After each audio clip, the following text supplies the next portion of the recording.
The legislature is back in session. Senator Atta, you are recognized. Thank you, Madam Speaker. Madam Speaker, I would like to just raise a couple of points of clarification. If I would ask audiovisual to put the graphic on the board. So this morning there was discussion about the concern about access out to Route 3. So that access that was being discussed is on the northern edge of the property boundary there. And to the left is Route 3. That access goes into where the cul-de-sac is. That access, the property owner has voluntarily offered to maintain, to improve and maintain that access as being part of their effort to be a good community neighbor. The other easement that's involved in Bill 298 is that area, a 10-foot wide easement that's bounded by the yellow boundary lines. At one time, that easement was important to that whole area because those were separate lots at one time. But now the whole area has been bought up by that one owner, and so that easement really is not well, basically remains a public easement, but into the private property that's owned by one owner, that consolidated area there that's outlined in the blue borders. So these are the easements that we're talking about. The one in yellow is the one that's being proposed to be authorizing the government to sell that easement, and the proceeds from that will go into Chamorro Land Trust Survey and Infrastructure Fund. There was also mention made about restrictions that were placed upon that property when it got rezoned. And that restriction reads as follows: that any commercial activity shall not impede on the quiet enjoyment of the surrounding community. Reasonable restriction. Restricted business activity may include, but not limited to, adult entertainment activities engaged solely in the business of on-site alcohol, such as bars and game rooms. That's the restriction that was placed on this property. So I hope that clarification does then remove any confusion there might be regarding Bill 298. Just one more point. I did add a little bit to the confusion by saying that that was a drain ponding basin, but that actually, that easement was a depression of about 10 feet, and so it never really got developed by the government. Thank you. Thank you, Senator. Any other member wish to be heard on the main motion? Senator Esteves, you're recognized. Thank you, Madam Speaker. You know, this isn't the first land sale transaction that we've had come before the legislature. And, you know, I stand firm on my consistent position that we should not be selling off government assets, albeit small, albeit unuseful. Every single piece of land counts towards the overall assets and value of the government of Guam, which has a direct effect on our debt ceiling. Now, again, I understand the intent of the legislation, but to remain consistent, I do have my concerns with these types of bills coming before this body. However, to also stay consistent, in the last measure that came through, we did have some language in there that I think reduced the potential impact and ensured that the government's position in providing these business incentives and advantages was maintained. Now, the First Amendment I have passing around, actually they did not have They didn't put my name on it, but it starts on line 10, page 2 of the bill, and it adds language. A consolidation survey map shall be prepared by the purchaser and submitted for approval prior to completion of the sale. Madam Speaker, all we're asking is that they submit the consolidation survey map. Because in the current language of the bill, while it does say that there will be a consolidation survey map, there is no timeline requirement on that. That means after the sale of the property, the value could go up, and with no need or nothing forcing within a reasonable time for them to have the consolidation map to reassess the tax rolls, there's no guarantee that the government's going to be getting its fair share of the property tax on the property. So this just ensures that upon completion, that the process, we know that the process has been started and that they've already surveyed the property, so that if the transaction is completed, then we know that we will have the most accurate information on the tax rolls. That's the First Amendment, if we can. So just Masi, Senator Estevez, is everybody in receipt of this amendment that was circulated? It doesn't have a name on it, but it's for Senator Estevez, line 10, page 2 of the bill. On the Estevez amendment, any member wish to be heard? Senator San Augustine. Madam Speaker, just a simple question. A consolidation survey shall be prepared by the purchaser and submitted. Why do we need an approval if you own the property and you just consolidate the survey? Just submit a consolidated survey and be done with it. Why are we asking that the body approve their consolidated? Is that what you're asking for? I'm No, trying no, to- no. Senator Estevez, do you yield to the I question? do yield to the question, Madam Speaker. That's not what we're asking. We're just asking that the updated surveys that's going to be used to assess the property tax are submitted for review to the Land Use Commission or Department of Land Management prior to. So the body is not approving this. It goes through the normal processes. It's just in the current language of the bill, there's no time in which they can submit the updated map. So they could potentially, I'm not saying they're going to, there is the potential for them not to update the survey map and continue to pay the taxes on what the property was previously assessed for its value. Thank you, Senator Estevez. Senator San Augustine, does that satisfy your inquiry? Then if Madam Speaker, if the author of the amendment would maybe just strike out the approval, because we don't need an approval. Just prepare by the purchaser and submit it prior to the completion of the sale. So is that an amendment to this amendment? Yes. On the San Augustine amendment to strike the words for approval, any member wish to be heard? Any objection to the San Augustine amendment? Senator Estevez, you're Speaker, recognized. I understand that maybe the word approval might seem like a requisition on the bill. However, I'm concerned that in striking the word approval, I think with the word approval in there, I believe implies that it be submitted to the approving authority. Doesn't mean, the word approval doesn't mean it needs to be approved before the sale. It just means submitted. So if perhaps we could figure out different language, if the word approval might appear too strong, then, but at least there needs to be language to ensure that the implication that the consolidated survey map is prepared by the purchaser and submitted to the proper authority to adjudicate it. So I guess if we could ask for a recess and we can work on the amendment to the amendment. 1 minute recess.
The legislature is back in session. Senator Esteves. Madam Speaker, I'll defer to my colleague.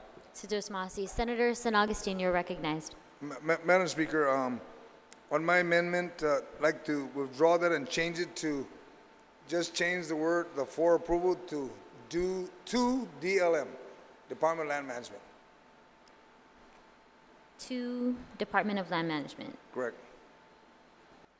So the revised JSA amendment would be a consolidation survey map shall be prepared by the purchaser and submitted to Department of Land Management prior to the completion of the sale, correct? Okay. And is there still an objection? The objection has been withdrawn. Any other member wish to be heard on the San Augustine amendment to the Esteves amendment? Any objection? Hearing none, motion carries. On the Esteves amendment, line 10, page 2 of the bill. Any other member wish to be heard? Any objection? Senator San Nicolas, you're recognized. Thank you, Madam Speaker. I'd like to proffer an additional amendment to the amendment. This amendment is seeking to have a consolidated survey map done prior to the completion of the sale. I think it's more reasonable to have it done within 90 days upon completion of the sale, which, for all intents and purposes, is likely what the developer intends to do anyway, because they're going to be purchasing the parcel and then consolidating it into the overall so they can move forward with the project.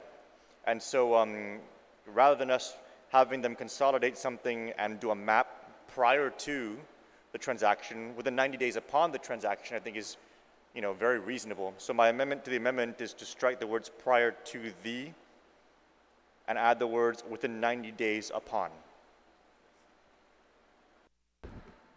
So just Masi, Senator San Nicolas. So just for clarification, the San Nicolas amendment to the Esteves amendment shall now read, a consolidation survey map shall be prepared by the purchaser and submitted to Department of Land Management within 90 days upon the completion of the sale. On the San Nicolas amendment, any member wish to be heard? Senator Esteves, you're recognized. Thank you, Madam Speaker. I don't think it's an unreasonable request. However, my concern with that is that once the transaction is complete, there is no enforceability after that, unless we were to look at language that specifically puts that requirement as a stipulation on the purchase of it. So that the thing is, once they purchase the land, they own the land. We couldn't necessarily go back and take it just because they don't meet the 90 days. The enforceability, I don't think, just isn't there. And so that was the original intent about having this stuff having this completed prior to the sale. But I don't believe it's reasonable for 90 days. I do have some caution about doing it that way. However, if this helps if this helps the amendment move forward, I don't object. Thank you, Senator Esteves. On the San Nicolas amendment to the amendment, any member wish to be heard? Any objection? Any objection to the San Nicolas amendment? Hearing none, motion carries. Senator Esteves, you're recognized. I believe my colleague from Dedio still had the floor. Any other member wish to be heard on the Esteves amendment? We are now on the Esteves amendment as amended to Department of Land Management within 90 days upon the completion of sale. Any member wish to be heard? Any objection to the Esteves amendment?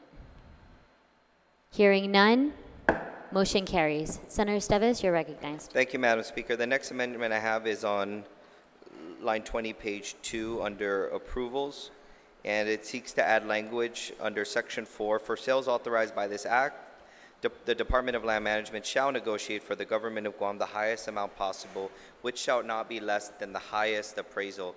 I understand there has been a standard of finding the median, but again, the overall concern of reducing the total assets of the government of Guam, on which a lot relies. We've had this language in the previous land transaction bills, and this just ensures that as we give up assets, as we lose assets for a quick dollar, that at least we're getting the best value, the highest value that we can. because I think the commercial implications and the advantages to the private sector far outweigh the short-term and long-term advantages to the government of Guam. And so this just asks for a bit more equity. Thank you, Senator Esteves. Does everybody have the amendment? It's been circulated. On the Esteves amendment to page 2, line 20, Senator Atta, you're recognized. Thank you, Madam Speaker.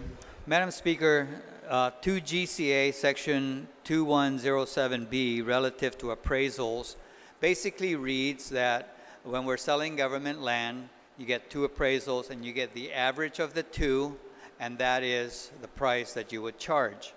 Now, with this amendment that's being made, it's saying for sales authorized, land management shall negotiate for the highest amount possible, which shall not be less than the highest appraisal. So throw out the average. So another way to interpret this amendment is that if you're wearing a Rolex watch, I want the highest amount. If you're wearing a Timex watch, then maybe we'll get the average. Now, where's the fairness in that? Yesterday we had the big discussion about, equal protection of the law and all that. But with this kind of amendment, that's what it's, where's the equity here? So I would object to this amendment. Thank you, Senator Atta. There's been an objection to the Esteves amendment. Any member wish to be heard on the Esteves amendment? There's been an objection. Acting Speaker, you're recognized.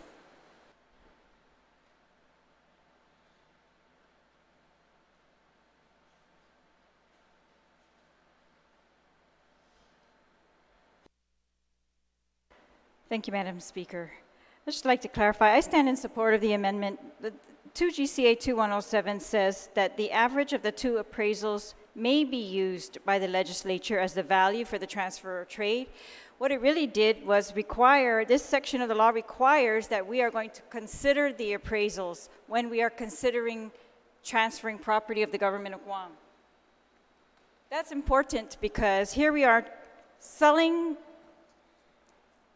vacant government land to a commercial enterprise, and we have 2 appraisals in front of us. And so one of them is for $23,000. And I don't think it's unreasonable for the government of Guam to ask for the highest appraisal when it's selling its property. That's what you're going to do when you're selling your property. That's what any of us is going to do when we're trying to sell our property. The average is just for us to get an idea in case we are trying to rectify some kind of injustice that's when really these appraisals have also been used. It's like when we're trying to transfer land, we want to make sure we're not cheating somebody of the value of their land. And I don't think this is in any way comparable to that. This is a commercial transaction. And if the government of Guam, are going to make it a priority of ours to sell government land off, then we should, at the very least, get for the people of Guam what they deserve, and that is at the very least the appraisal value that we can receive on this commercial property. And in this case, it's 23 or somewhere around there. Let me just make sure. It's like $23,000. And I think that's absolutely reasonable. They're going to be getting access to the road, and they're going to be able to consolidate their 2 lots and complete a commercial enterprise. And I think that's the very least that we can ask on behalf of the people of Guam. Thank you, Madam Speaker. Thank you very much. Senator San Nicolas, you're recognized. Thank you, Madam Speaker. Madam Speaker, in any real estate transaction, you're going to have 2 parties, a buyer and a seller. And in any real estate transaction in which there is a buyer and a seller, you're going to have both parties come to the table and make their best offer. And surely the seller is going to want to get the highest, and the buyer is going to want to get the lowest of whatever cost that they'll be able to incur in the transaction. The reason why the public law is written the way it is, Madam Speaker, and for the record, I think it's important for us to understand that we've passed recently in this very legislature, in this session of this legislature, this 34th Guam legislature, we've recently passed legislation that uses the average of 2 appraisals. We've already done it in this House using the average of 2 appraisals that are provided. This amendment is now going to be treating this particular transaction differently from what has been standard practice in this body and from what is the recommended practice in the law. And it's just ironic that now all of a sudden we're throwing equal protection out the window when it comes to this particular amendment and these particular types of transactions. And I can't help to wonder, I mean, Madam Speaker, if we really want to worry about equal protection, is it because the purchaser is Korean? I mean, those are the kind of things these are the kind of exceptions that make us not look like we're being fair to everybody. And if we didn't have that kind of transactional requirement in a previous bill that we entertained, why are we all of a sudden entertaining it now? If we want to change 2 GCA Section 2107B going forward so that it always has this standard for every future transaction, then that's fair. But for us to all of a sudden just target this one transaction in this unique way is very unfair. Very unfair. If I could ask the audiovisual to pull up that image once again of what sliver here we're talking about of being purchased, it's the orange part. That's 274 square meters. The government can't do anything with that land. We can't put a house on that land. We really can't do anything with it at all. It's not generating any tax revenue. As a matter of fact, that sliver is impeding the valuation of the overall lot, so the people of Guam are losing because the overall value would result in higher property taxes. By selling this really worthless strip of government property, we will be increasing the tax base for the benefit of our school kids who get money from our property taxes in the Territorial Educational Facilities Fund. But now we're trying to create a new amendment to not only charge the highest appraisal, which the retiring speaker was referring to, but to say it shall not be for less than the highest appraisal, which means that land management can come back and say, we want $1 million for that strip of worthless government property. And of course, you can lock up the transaction, nothing happens, property values don't go up, we don't get higher property taxes for our school kids, we don't have the development there that can create jobs for the community. And we also have a very unique exception that we didn't apply to every other measure similar to this that sold off a worthless parcel for the purposes of commercial activity. So, Madam Speaker, I object to this amendment, and I object to the inconsistency with which we are approaching this particular transaction with respect to how we've approached other transactions in the past. And very clearly, I mean, if this amendment passes and it becomes an impediment to closing the transaction, I think that these parties have a case because they've been specifically targeted with a particular amendment that hasn't been applied in previous legislation under which similar transactional circumstances were in place. The reason why the public law says we're going to get the average of the 2 appraisals is that we can have a fair price. A fair price for a worthless piece of property that's impeding development, holding down property values, holding down property taxes, holding down job creation in a community that really needs it. Let's help our community thrive. Let's not try and take these opportunities to hold transactions hostage so that we can put the squeeze on when we choose to, and then maybe in a future bill or a future piece of legislation choose not to.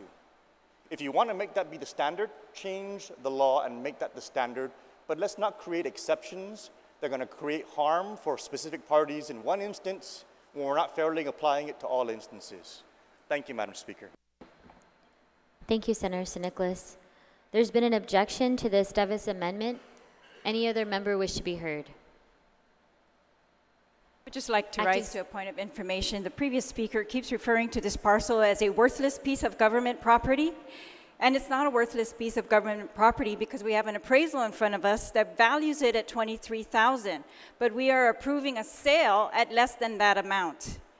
And there's no such thing as, because the legislature did it once, we have to do it forever. The legislature was wrong, and that during that transaction also, to undervalue the property that it wants to sell. This is not a condemnation. This is not a transaction where we're trying to right an injustice. This is a commercial transaction. We're selling vacant government land for no other reason except for this person wants it, who's an adjacent landowner. And it is incumbent on us. We are the sellers. There is no other seller in this transaction except for the legislature at this point. So it is our duty to ask for the highest price. Yes. Thank you, Acting Speaker.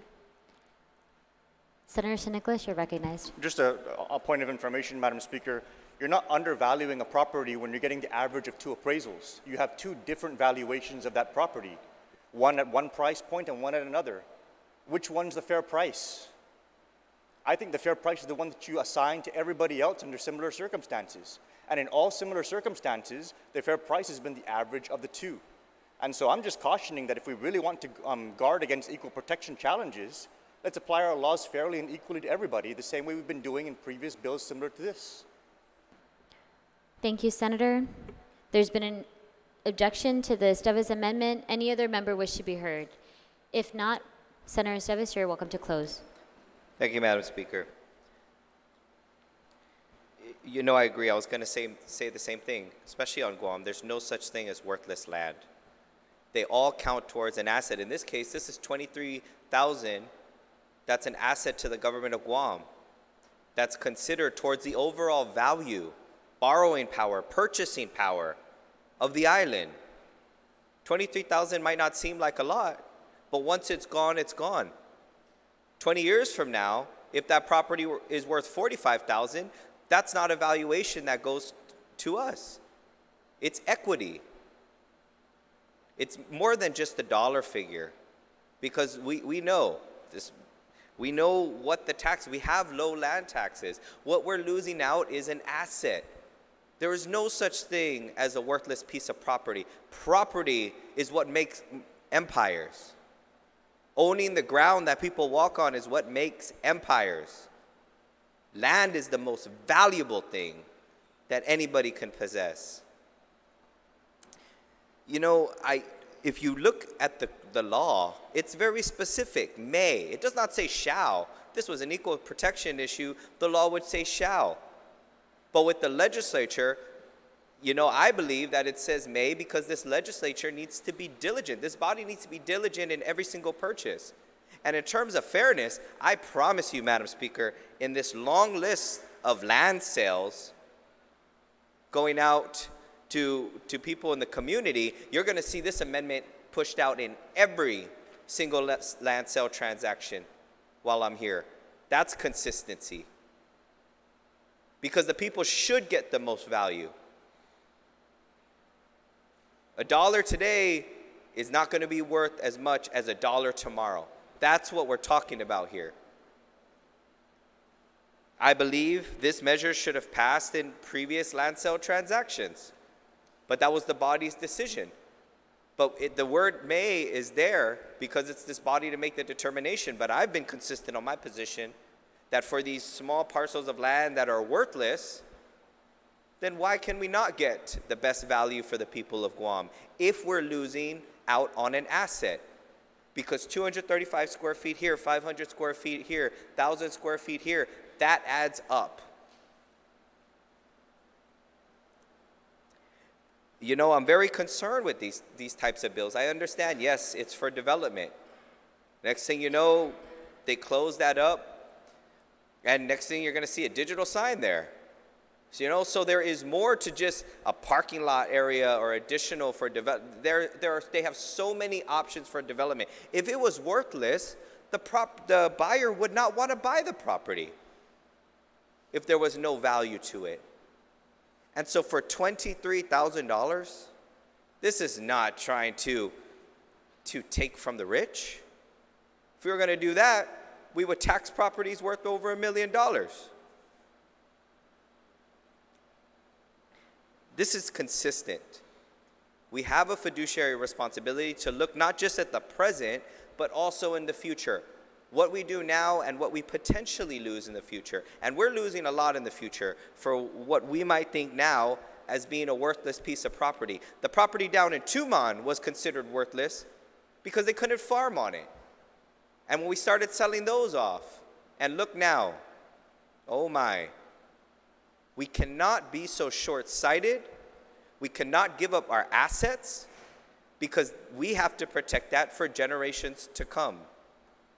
So, you know, I asked my colleagues to support this. Let's change our position. Let's have a consistent position with all the land that we're looking to sell throughout this session. And let's have a consistent position that we get the most value for the people of Guam. You know, with that, you know, thank you for the opportunity to speak, and I hope my colleagues can support this amendment and the future amendments on all other transaction bills. Thank you, Madam Speaker. Thank you, Senator Esteves. There's been an objection to the Esteves amendment. All those in favor of the Esteves amendment, please indicate by raising your hand.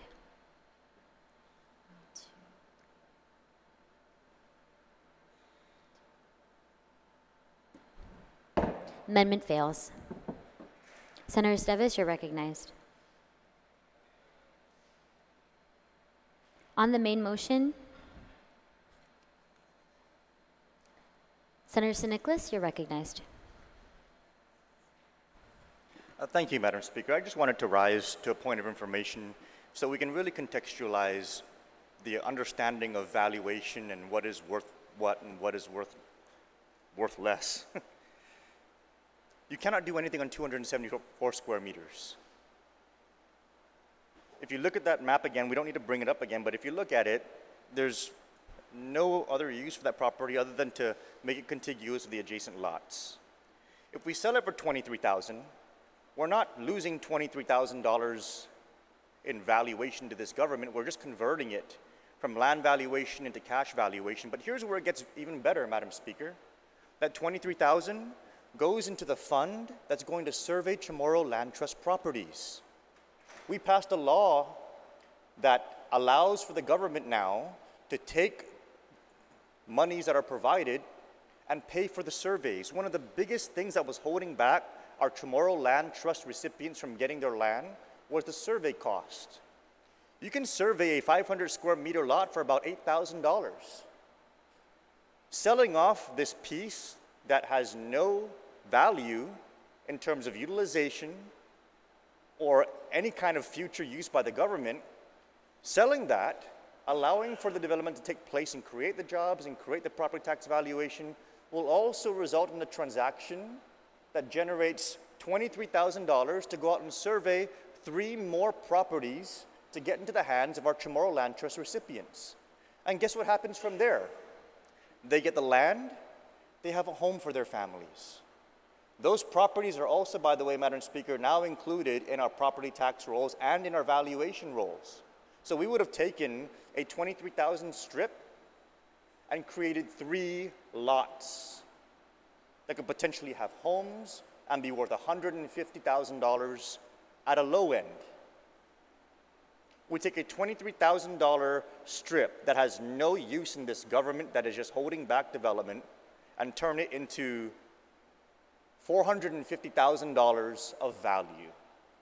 That's the difference, Madam Speaker, between putting your foot down and trying to make a statement about land and actually understanding the value of the transactions that you're espousing for. Do we want to take $23,000 worth of a government strip that has no practical use and turn it into $450,000 of government land that also is going to be homes for families, getting lots into Chamorro Land Trust recipients, creating development within the jurisdiction, creating jobs, increasing property values, getting more money into the Territorial Education Facilities Fund, helping our schools? Or are we going to just say no to make a point?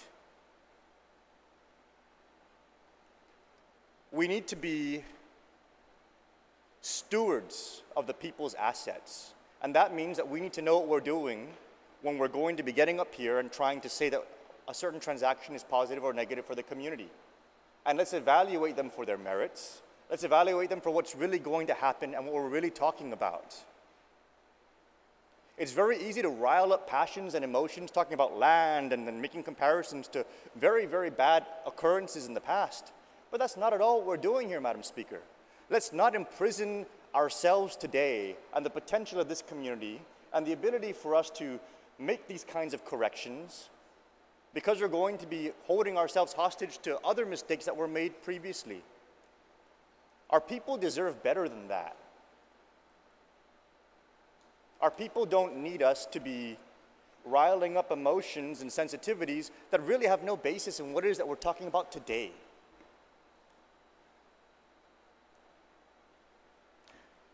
There are other similar circumstances to this, Madam Speaker. We just had a hearing on one the other night, and I'm sure there are dozens, if not hundreds more to come. This body needs to be wise in its assessment of what it is exactly that we're talking about, and we need to understand how these transactions are all going to waterfall into so many different opportunities that's really going to help our community. Or we can try and make a point, which really is a worthless point on a piece of property that for all intents and purposes is worthless. The only ones who will pay $23,000 for that strip are the adjacent landowners.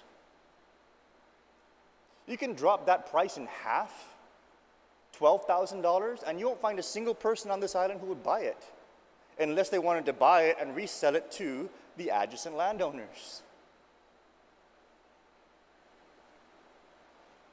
So I rise in support of this bill. I encourage this body and future bodies to have a worldview analysis of what it is that we're talking about, and to also educate our people when we have these kind of opportunities to so present these circumstances and publicly talk about them. People need to understand what we mean when we say a property is worthless. It doesn't mean that we don't care about land. It means that we understand that there is no practical use for it in terms of being able to, you can't build a house on it. If you put a tent on it, you'll probably get kicked off of it because you're squatting on a piece of government property, and that's not what you're supposed to be doing either. So going forward, I mean, in this particular bill and going forward, as this body is going to have to do the hard work of addressing these kind of circumstances day in and day out, let's educate our people when we have the opportunity to, and let's take advantage of these circumstances that we can benefit our communities, because that's what we're here for. That's what we're supposed to be doing. Getting 3 more lots into the hands of Chamorro Land Trust owners is exactly what we're supposed to be doing. It's one of the reasons why, Madam Speaker, I supported that previous piece of legislation to allow for the government to pay for the surveys. It was a huge backlog. As a matter of fact, I mean, if our government had funded that many years ago, circumstances today with respect to what's in the courts would be very different. But if we can do these kind of transactions and help our communities and get more land trust lands back into the people who are, the thousands of people whose waiting list goes all the way back to 1995, isn't that what we're supposed to be doing? It would actually be something very interesting for us to do if we were to go back and be proactive. And instead of waiting for these adjacent landowners to come to us, we should go out and find all of these special circumstances. Find all of these individual plots all over the place. And perhaps be the ones to proactively make the offers so we can generate the revenue from these worthless plots that are in the middle of other lands similar to this. And then get that money into the land trust and start getting more lands out.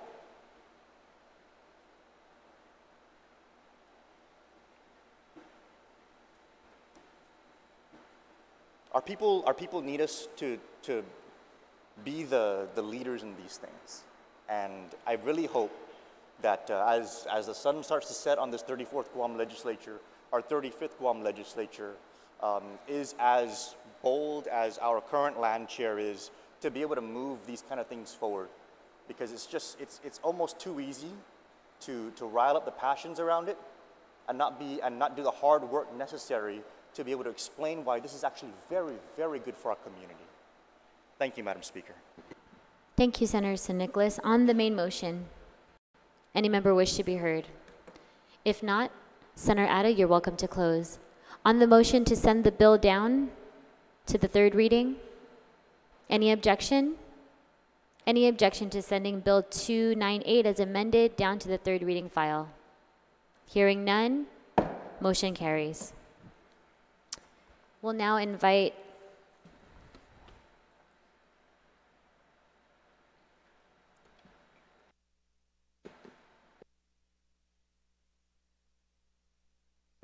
Senator San Augustine. You're recognized on Bill 318. Thank you, Madam Speaker. I move to place Bill 318-34 CR as corrected by the prime sponsor and substitute by the Committee on Education, Finance, Taxation. An act to amend Section 64.70 C1A and add new subsection G through J to 64.70 of Chapter 64, Article 2, Title 9, Guam Code Annotated, relative to the premises on which bingo operations may be held, annual reporting, payments to individuals, and bingo equipment into the third reading file, and would like to discuss it. Please proceed. Thank you, Madam Speaker.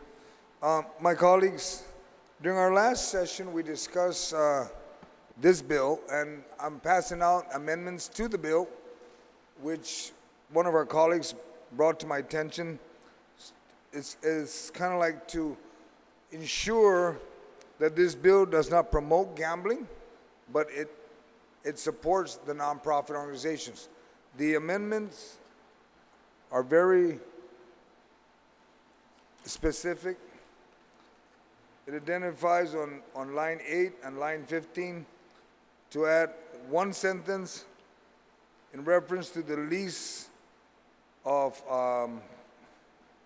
the building that they're going to do their bingo and the equipment use, that the lease shall not be conditioned on the payment of a share of the bingo proceeds.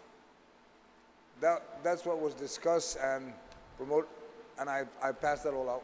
And that's page 2, lines 15 to 17 of the bill, correct? That's correct. It starts with line 8 first, page 2, and then 15 to 17 on page 2. Okay, let's take them separately. Okay. So we'll do the one on line 8 first. So the right. San Augustine amendment to page 2 of the bill, line 8, section 2. However, the use of such premises shall not be conditioned on the payment of a share of bingo proceeds. Does everybody have this amendment in front of them? On the San Augustine amendment, any member wish to be heard? Any member wish to be heard? This is page 2, line 8 of the bill. Any objection to the San Augustine amendment?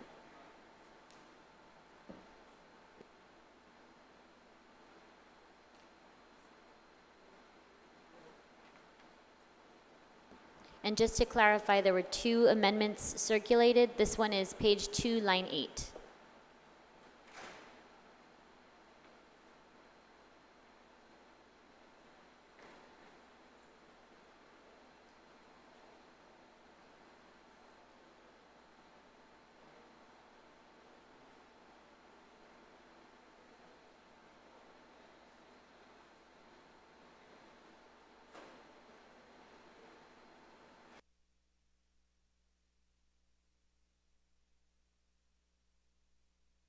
On the San Augustine amendment, any objections? Madam Speaker, I just want to reiterate to my colleagues that if you're familiar with rental, like at the mall, if you rent a space, they actually set up the rental agreement that, for example, you pay $500 a month, and then because of the condition of the economy, they tell you it's $500. If you make more this month, then they increase your rental. The following month is based on the economy. For the nonprofit folks, when they rent the location for the bingo, it's a set rate. There's no condition. If they have a good bingo night, it does not increase the rental space. It's locked down at that rate. Senator Smasi, Senator, for the clarification. On the San Augustine amendment, any objection? Hearing none, motion carries. Senator San Augustine, you're welcome to introduce your second amendment. Madam Speaker, on the Second Amendment, it's line 15 to 17, page 2. It's generally the same statement, but it says, however, no lease of equipment shall be conditioned on the payment of a share of bingo proceeds. Basically the same thing. Senator Smasi, Senator. On the San Augustine amendment to page 2, lines 15 to 17 of the bill, this is section 3. Any member wish to be heard? To add the words, however, no lease of equipment shall be conditioned on the payment of a share of bingo proceeds. On the San Augustine amendment, any objection? Any objection? Hearing none, motion carries. Senator San Augustine, you're recognized. On the main motion, on bill number 318 as corrected, any member wish to be heard?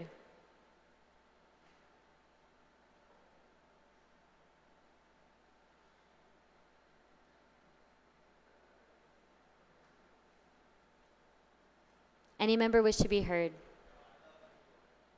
If not, Senator San Augustine, you are welcome to close. On the motion to send the bill down to the third reading, Acting Speaker, you're recognized.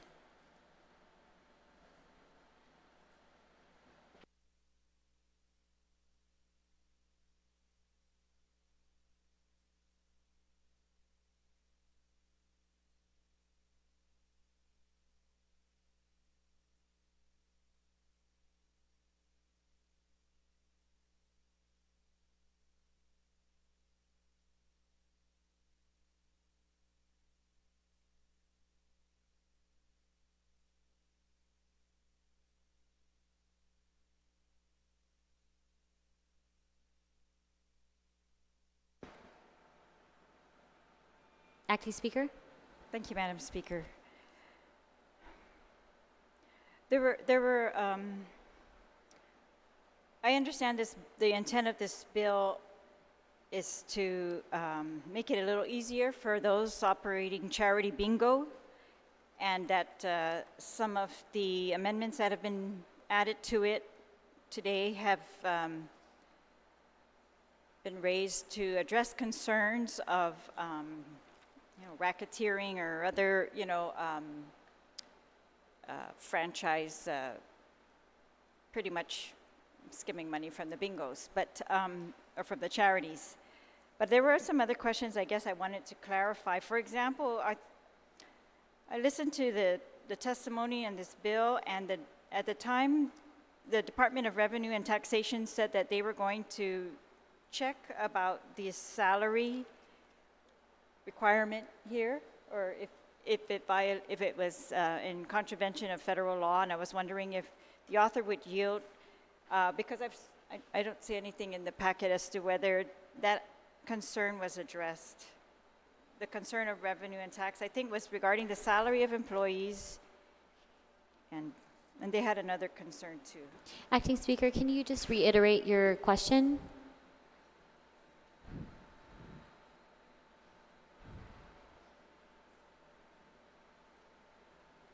Okay, I think at the hearing, one of the representatives from the Department of Revenue and Taxation said that they would want to clarify whether this bill would violate federal law. And I guess I'm asking the sponsor if he has any information as to that, or if there's been clarification from the Attorney General or from the Department of Revenue and Tax as to that point. That's in regards to the salary. Senator This bill would, Smasi. amend. It would expand what can be paid to volunteer workers for bingo. Senator San Augustine, do you yield to the question? Yes, Madam Speaker. My colleagues, in the Guam Administrative Rules and Regulation, it was very specific, and it talked about $30 a day for any of the volunteers that participate in the bingo. I've asked that question of the Department of Revenue and Tax, and that's one of the biggest shortfalls of the Department of Revenue and Taxation. If they feel today they need to interpret different, they'll interpret it differently without a lawyer. And I've asked them to be very clear exactly what they mean. And they were, just a little bit of history, since December 2017, the bingo organization, we met with them, with the Deputy Director of Business License folks, met with them in April, met with them in May this year, met with them in June, met with them in July, and I kept asking the same question.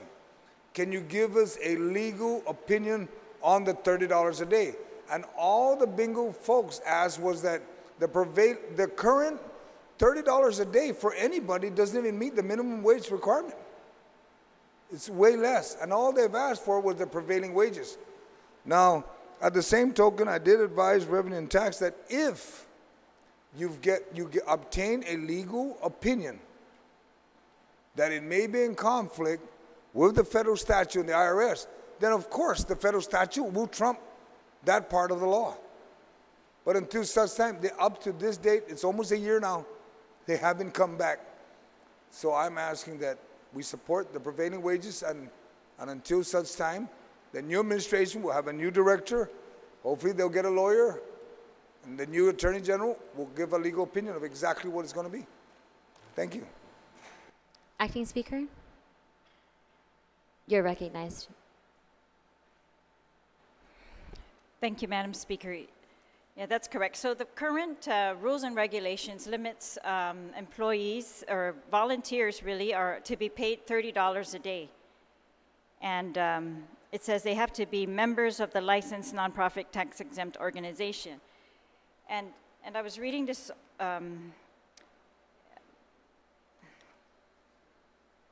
article. It's called Detecting Fraud in Charity Gaming, and it talks about findings by the IRS.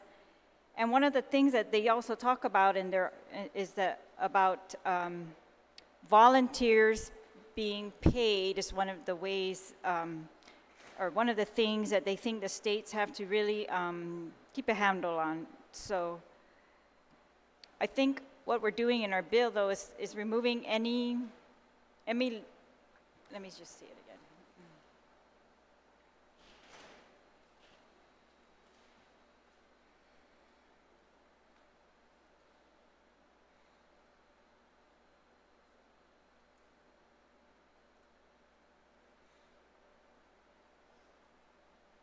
Yeah, so we're moving the limit and saying that they may be compensated based on their prevailing wages and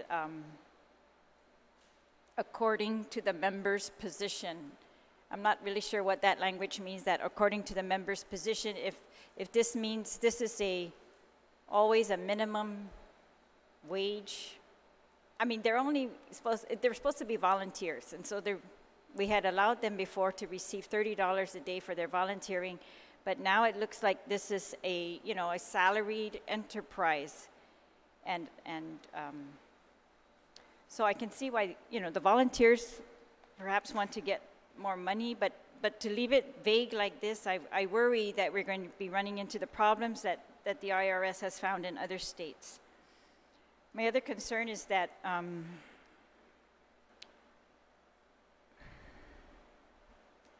there was also, I think the Department of Revenue and Tax had also raised, forgive me, Madam Chair, Madam Speaker, the bill was substituted, so I'm going back and forth between the original bill, which amended the GAR, and this bill, which amends Title IX in our codes. And so the bill now says that it changes that who can prepare the report to the Department of Revenue and Taxation that must be filed, or it also must be filed with the Gaming Control Commission. And so they're saying now that it doesn't need to be a licensed CPA, which to me as a layperson, I don't have any problem with that, but I think the Department of Revenue and Taxation had raised an issue with that in their testimony, again, saying they wanted to ensure that does not conflict with federal law. So if I could maybe just hear from the sponsor, if he would yield, as to if there's been any clarification on that. Thank you. Senator San Augustine, do you yield to the question? Thank you, Madam Speaker. Thank you. One of the faults at Revenue and Tax that I've been pushing for from the current administration is that, and in the Gov Guam wide, we have boards with no members. We want to talk about the Gaming Commission. I worked there for over 10 years, and there's no member. In the 2 years being a senator, I've asked, can somebody be appointed so that we can get the gaming going? Zero. So as they refer to, let the Gaming Commission do it, there's nobody to do it. With this bill and what we worked out with the director then, the deputy director, and the folks at Revenue and Tax, it allows it to work. And like I go back, if there is an IRS statute that says they can't do it, they got to be in compliance.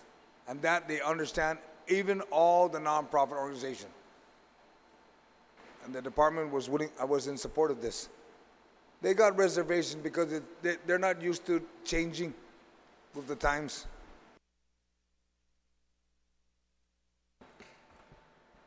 Acting Speaker. Thank you, Madam Chair. I think the only real issue I have left, besides those with this bill, is this overall issue about, you know, the bingo being regulated. And there was testimony at the hearing that there is unregulated bingo going on, and in these bingo facilities, there is unregulated gambling going on, far beyond what has been authorized by law. And so I'm concerned about that, and that, you know, if Revenue and Taxation or the Guam Gaming Commission is going to be able, especially if they're not in existence, if they're going to be able to really monitor, you know, this activity after we've expanded, you know, their abilities. For example, we're allowing them now to lease and not have to own the premises that they're operating out of, and that takes money out of these donations pretty much that people are making to charity. It takes the money off of that and pays to for-profit enterprise for the lease, and it's going to take money off the top of that to pay for salaried employees. It's going to take money out of the top of that, it looks like, since they no longer have to own the buildings, that it's going to take money. It's going to take that charity donation and allow them to use it for purchase of equipment. Or, I'm sorry, to lease equipment, because right now they have to own their equipment, and this would allow them to lease equipment, and it pretty much expands this enterprise beyond this charitable organization to a for-profit bingo equipment leasing, you know, operation or business. And I'm only concerned about that because of our abilities to regulate it. As a sponsor pointed out, we have some, you know, issues at Department of Revenue and Taxation, and there is supposedly a current audit being undertaken of bingo activities or gaming activities. I think it might encompass more than bingo, but that's not completed yet. I think we're hoping for that to be done in December. That was the last word I heard, but the last audit pointed out some glaring holes in our enforcement of bingo activities, and so the auditor, and this bill is not really addressing those things, and so we're making it easier without a CPA, and we're making it easier in other regards, but we're not really addressing the holes that the auditor had in the past pointed out, which was underreporting of GRTs. They said it was hard for the Department of Revenue and Taxation to enforce this because of it's not an electronic form that is being submitted And so, you know, it's a very cumbersome process for them to monitor the forms that actually are submitted or are not submitted, and that they only found, well, they found only 3 out of 25 at the time who were reporting, 22 not reporting. Or sorry, not reporting something else. This is the 1096. This was the form from the group to the IRS that reports the winnings of people in the bingo games. And so these reports help us because that would be reported as income for these people. But so this is, these were concerns by the auditor because they're money that the government of Guam is potentially losing out on. And so I'm just concerned that expanding or making it easier for the bingo operations, and we really do want the charities to benefit from these things and not you know, commercial businesses. We want you know, consistent with the charity part of this and the volunteer organizations that are authorized, the nonprofits that are authorized to conduct these activities, that it be, you know, conducted on a volunteer basis. But most importantly, I think that there is revenue that the government of Guam is supposed to be collecting from this type of activity, and I am just concerned that, yeah, this bill's not making it any easier for the government to collect. It's really just not addressing those concerns. So those are my concerns with the bill. Thank you, Madam Chair, Madam Speaker. Thank you, Acting Speaker. We'll take a brief 1-minute recess.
We're back in session.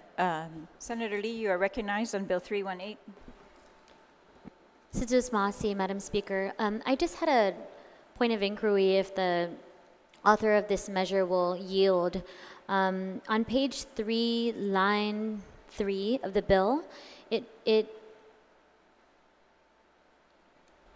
describes compensation based on the prevailing wages according to the member's position. And so my question was, it's my understanding that prevailing wages are determined by a labor study of various job types. And because no current bingo jobs are available to study, who would determine this prevailing wage?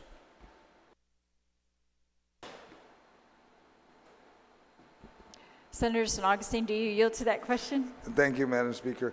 Yes, I'm going to safely say that the Department of Revenue and Tax would have to determine that. And the reason why I say that is because exactly what you mentioned earlier is $30 a day. When we move to the prevailing wages, until it's identified what the position is going to be, they can't just claim that, no, I'm going to pay somebody to be a runner or to be a bingo caller, a certain wage, they would have to get with Revenue and Tax and determine that. That's where the Gaming Commission, hopefully they get some members appointed this coming January, so we can start getting that back on track. Senator Lee. Thank you, Madam Speaker.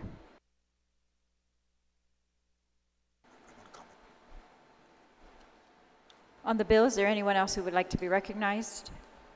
If not, Senator San Augustine, you may close. Madam Speaker, I would just like to agree with your statement earlier on the floor. Unfortunately, the OPA, in the past, when they finally released their report, I sat with them and I asked them, where did you get your information? The Department of Revenue and Taxation has failed on many occasions when it deals with the GRT and business license. All the majority of the information the OPA obtained was from the nonprofit themselves. So I'm actually looking forward to a revolution, a change at the Department of Revenue and Taxation that will change and enforce. Because many years ago, for some of you that maybe were around, when the Guam Greyhound was here, when they had the dog racetrack, there was a compliance officer at the track. I know that because I was working at the Greyhound. And they monitored every dollar that goes into the track and every dollar that goes out. Today, there's not enough employees at the Department of Revenue and Taxation, because I was at one time the acting compliance supervisor.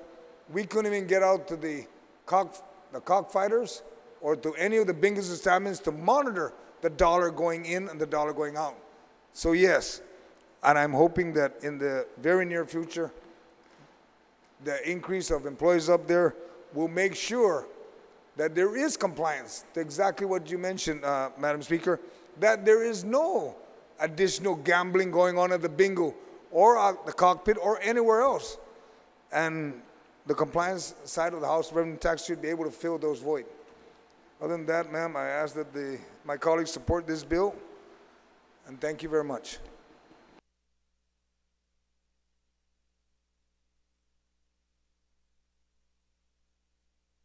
We're going to take a 1-minute recess. If we can get legal to opine on something, please. Yes, 1-minute recess.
Senator San Augustine.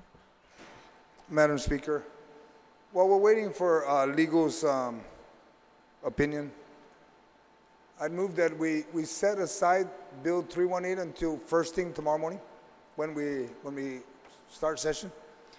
On the motion, is there any objection? Hearing no objection, motion carries.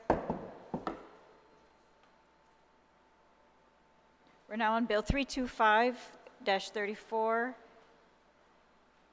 Senator Esteves, I believe you are recognized on this bill that is authored by Senator Nelson. Thank you, Madam Speaker. On behalf of the Chairman on Public Safety, I'd like to move Bill 325-34 as amended by the Committee on Housing, Utilities, Public Safety, and Homeland Security to the third reading file, and I'd like to speak on it. Please proceed. Thank you, Madam Speaker. Bill 325-34 is an act to apply and which creates criminal liability for violations of Section 1233 as amended, and this is relative to adding criminal liability to the E911 Enhanced 911 Emergency Reporting System Fund. In the past, there was, just recently actually, there was of note the administrator from the federal government for the FCC, Mr. Mike O'Reilly from the FCC, that wrote a letter to the governor regarding the use of these funds. Now, with that, there was it did implore the governor at the time to cease the diversionary practices immediately. That's to summarize the quote from Mr. O'Reilly. So what this bill does is that it places the criminal liability, and you can see that on page 3 of the bill, and it amends it so that any persons who have responsibility in complying with the act, the federal act regarding the E911, or a commission order of the PUC, willfully and knowingly failing to cure the violation will be fined a civil penalty not to exceed $500 a day for each and every day during which the offense had occurred, or criminal penalty of imprisonment of a term not to exceed 1 year per infraction, or a combination of both. The reason is to try to protect this fund. So the E911 system goes, or the fund that's taken from the cell phone goes to developing the system with new advancements such as text messaging options for E911, media transmission of E911, such as pictures and photographs, as well as the recording of and tracking and transcripts of all recordings made to the 911 system. Now, it is of note, this was an amended version, that the previous version in the legislative intent had stated that it was because of the diversionary actions that the E911 system has not been upgraded. That was corrected at the public hearing. Just so that the public is aware, the delay in the procurement of a new E911 system is due to procurement issues and delays. However, I concur with the author of this piece of legislation that we should be proactive in protecting this special fund from any potential incursion, so that it's available for use as we need to upgrade the system. And so on behalf of the committee, I ask my colleagues to please support, and I stand prepared for any questions. On the bill, Senator Atta, you are recognized. Thank you, Madam Speaker. I think this is good that we're trying to put our arms around this issue of the transferring of funds out of these special accounts to be used for purposes other than what they were intended for. However, the wording of the bill, I do have some concerns in that, of course, it's permissive in its language in that on page 2, line 17, it says, any person who believes that a violation of a provision of this act or an order of the commission has occurred may file a written complaint. So there's If you're willing to stick your neck out and you're aware of this, then you may or may not. So I'm concerned about the softness of that language. The other concern that I have more so is on page 3, in that it says on line 3 there, it says, any person who, having the responsibility of complying with this act, willfully and knowingly fails to cure such violation shall be fined a civil penalty not to exceed $500 for each day and every day until the corrective action is taken. And really, who are we talking about here? Who has the authority to shift money out? I'm sure the DOA director or BBMR does not have that authority to shift funds around unless he is directed to do so by the governor. And so, so if the governor does not then return the funds that has been transferred out, so is he subject to the $500 a day fine? I'm just kind of a little not clear on that. So maybe if the author can, the sponsor of the bill can clarify. Thank you.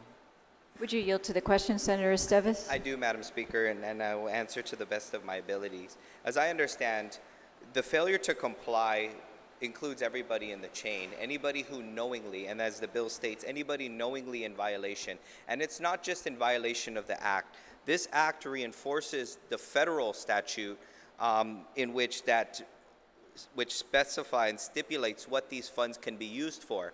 And so applying this to local statute on top of the federal statute, this would behoove anybody who's a part of that facilitating. So for example, the Department of Administration, who facilitates the money transfers, even if they were ordered to by the governor, that it becomes now an unlawful order, and they have a responsibility to comply with the federal statute, and this supports that, or else they become liable. So this actually, besides from whistleblower protection, also applies additional protections for them because they would not want to incur the civil penalties or criminal penalties applied.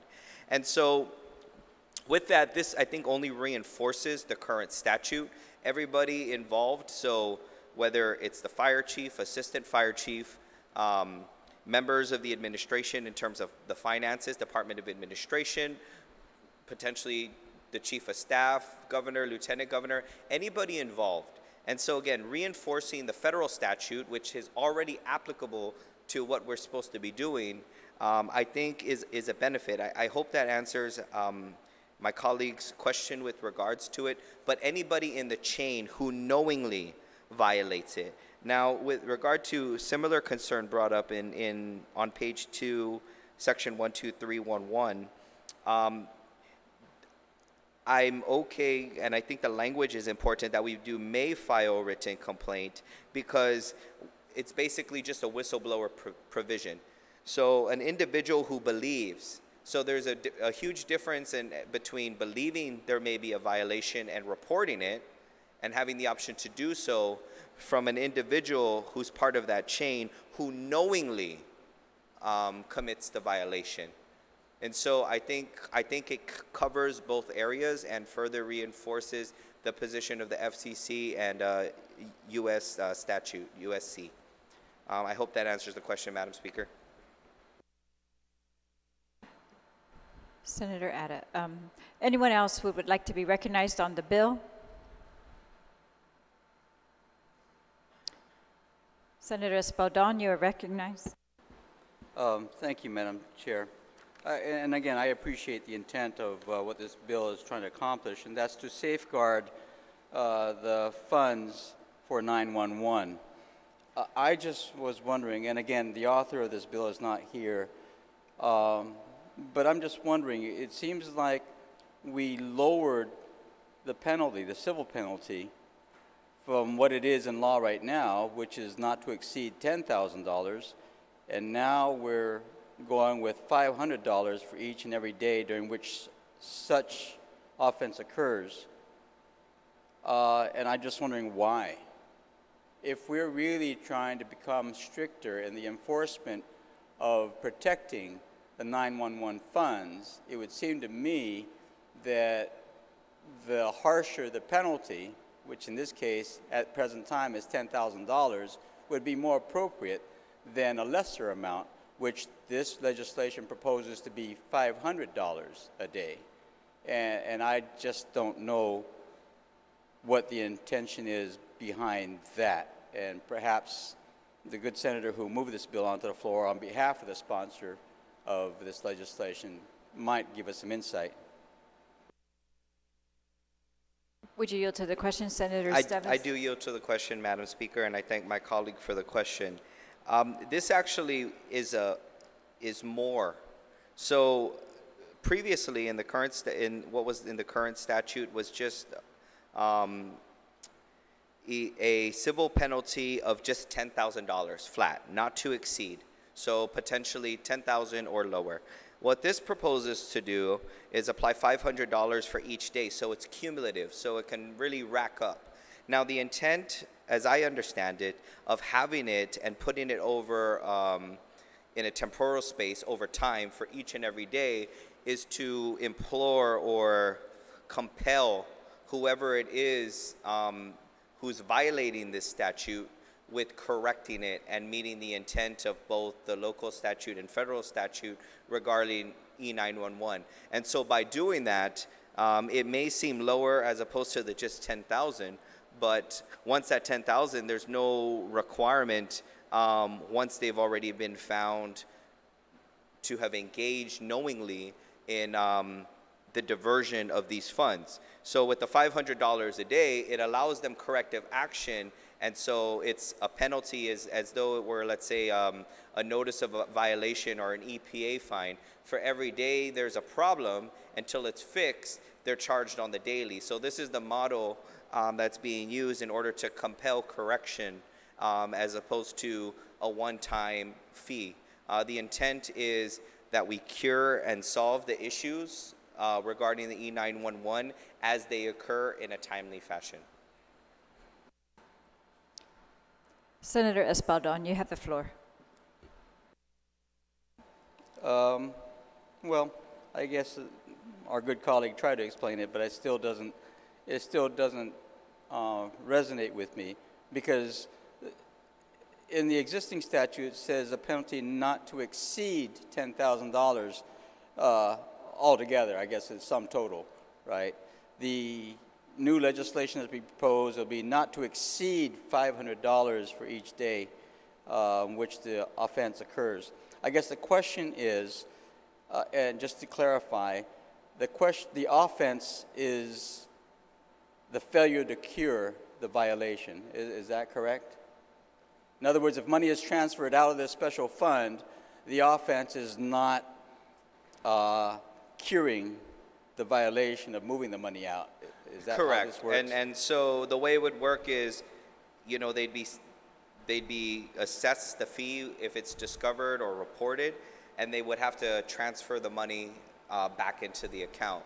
And so they would accumulate over the period of days. And so I think I could have to run the math real quick, but for about 20 days would be equivalent to about the same thing, about $10,000.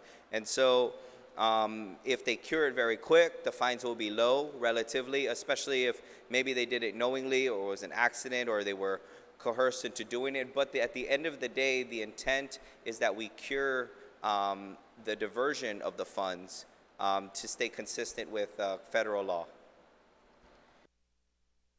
Senator Espaldon. Thank you. You know, again, and I'm just trying to understand this a little bit. The other thing that's being added to this is an intent of willfully and knowingly failing to cure such violation, whereas in existing law there is no intent.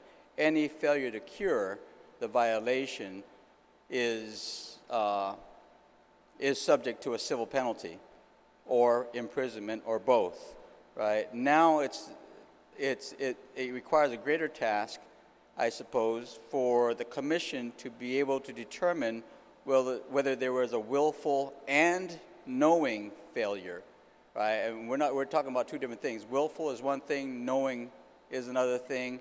They have to be found by the commission in both. It's almost like a semi-judicial type proceeding, I would imagine.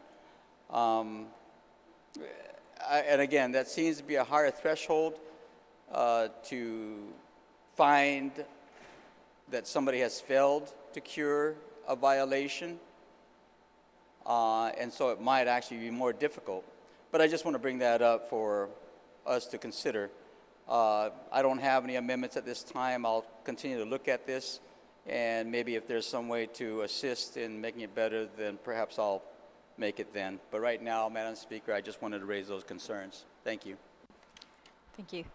On the bill, is there anyone else who would like to be recognized? If not, then Senator Estevez, you may close on the bill. Thank you, Madam Speaker, and I thank my colleagues for the bill. And as I close, I'd like to just refer to, because of previous questions and queries that were placed, page 2 of the bill, item B, under section 12311.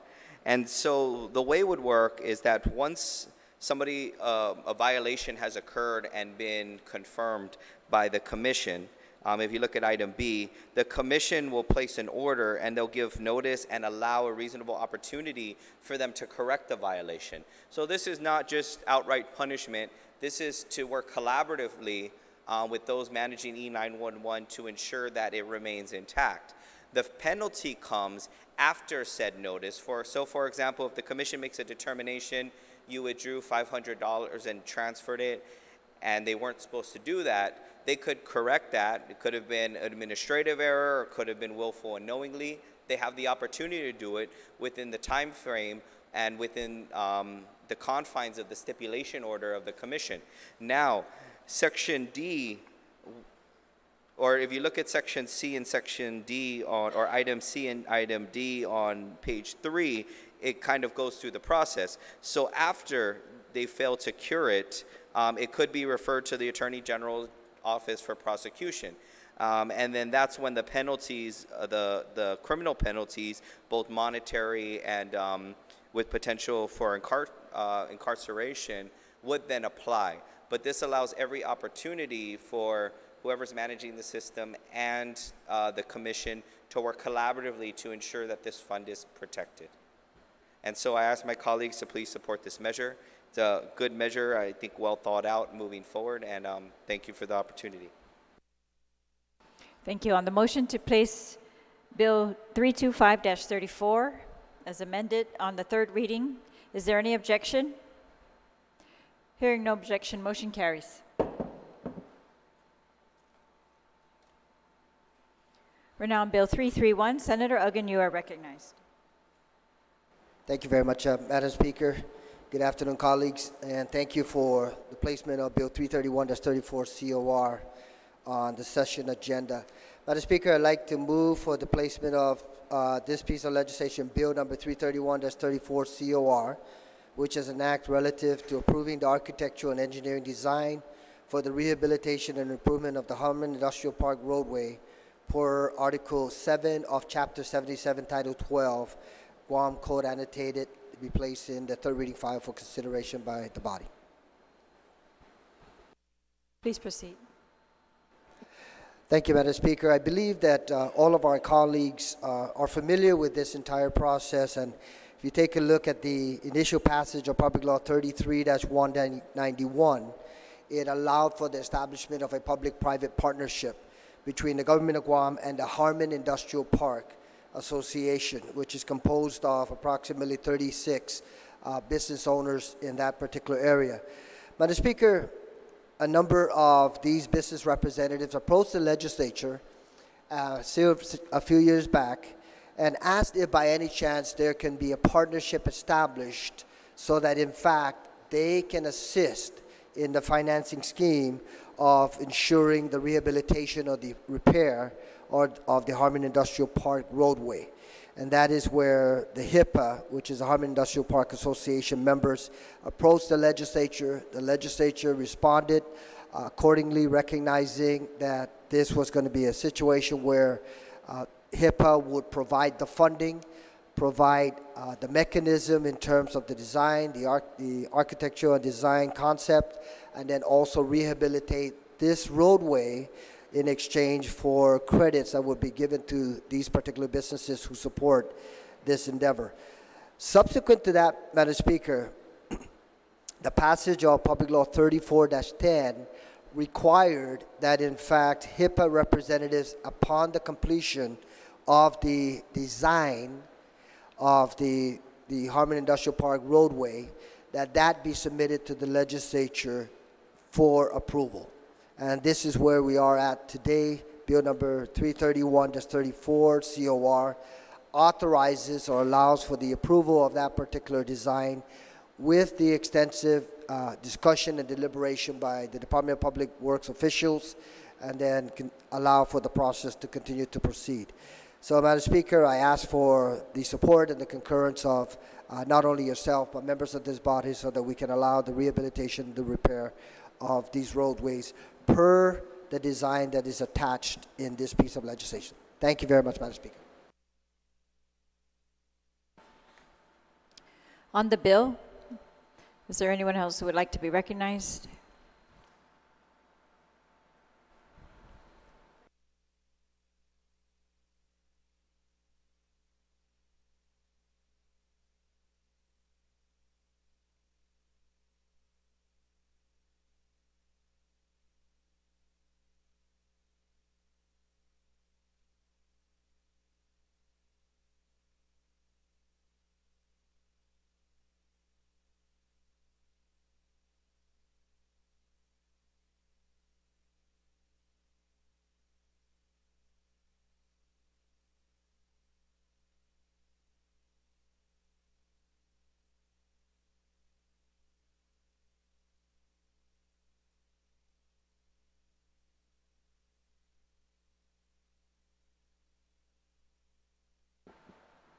On the main motion,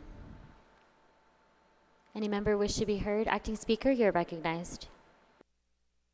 Thank you, Madam Speaker. I want to commend the author of the bill on the, I guess, progress that has been made since the public hearings. At the public hearing, the Department of Public Works had indicated that they really had not reviewed the plans, and that they had issues in this area that were not being addressed. And so we did receive a letter from them on November 14, 2018, which kind of updates and says that they have reviewed now the plans by TG engineers. DPW provided comments on the 35% and pre-final plans. And there were things that had not been done when they provided their comments, but they have, it says, subsequent to our initial review and after discussing with the design consultant TG engineers, they plan to address DPW's concerns by performing geotechnical investigation, collecting traffic counts, performing a traffic analysis to provide engineering data to support the final design.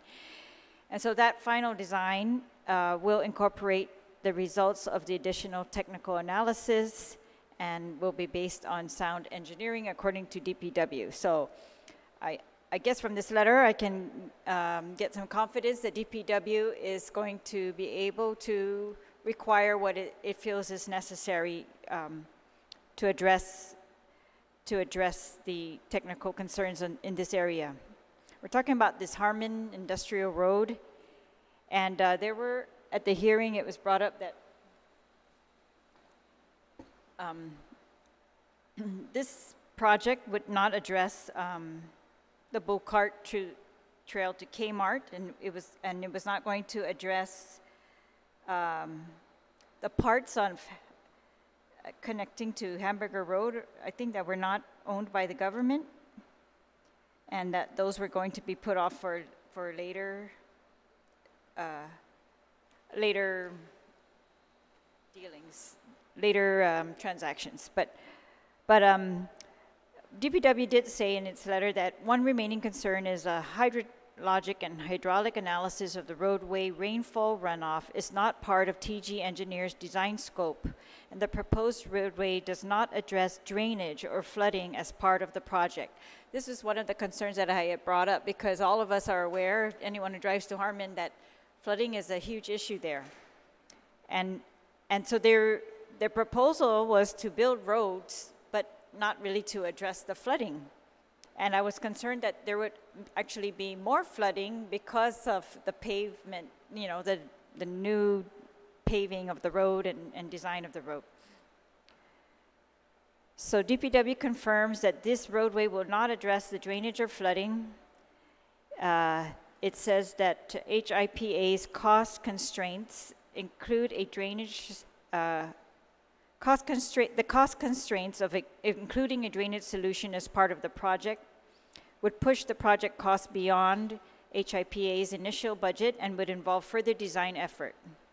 How the area's flooding can be effectively addressed as part of this project requires further discussion between DPW and HIPA. DPW is committed to addressing the flooding issues in this area and will assist in addressing the issue. Otherwise, they support this project. And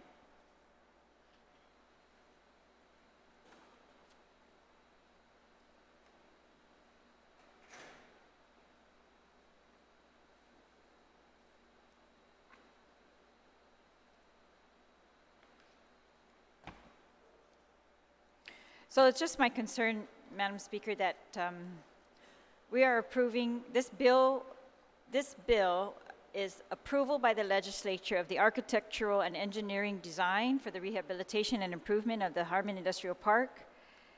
And this triggers something in prior bills that when we approved this architectural design,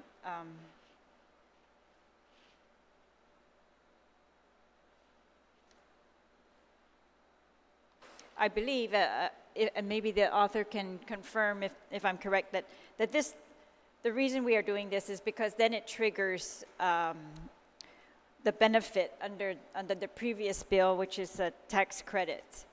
And I guess I would just ask if there's any way that the author can foresee that our approval would include addressing the flooding in the area, because to get a brand new road and continue to have flooding in that area seems to me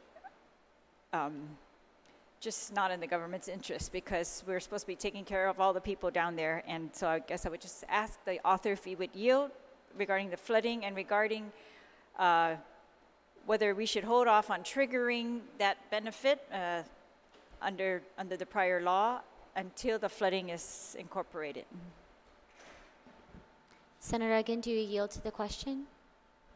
Thank you very much, Madam Speaker, and to the acting speaker, thank you for your questions and for alluding to the most recent communication by DPW, because there were a number of concerns that were brought up during the course of the public hearing, like the previous speaker had mentioned, and they were part of the issues and concerns addressed by DPW with TG and Associates.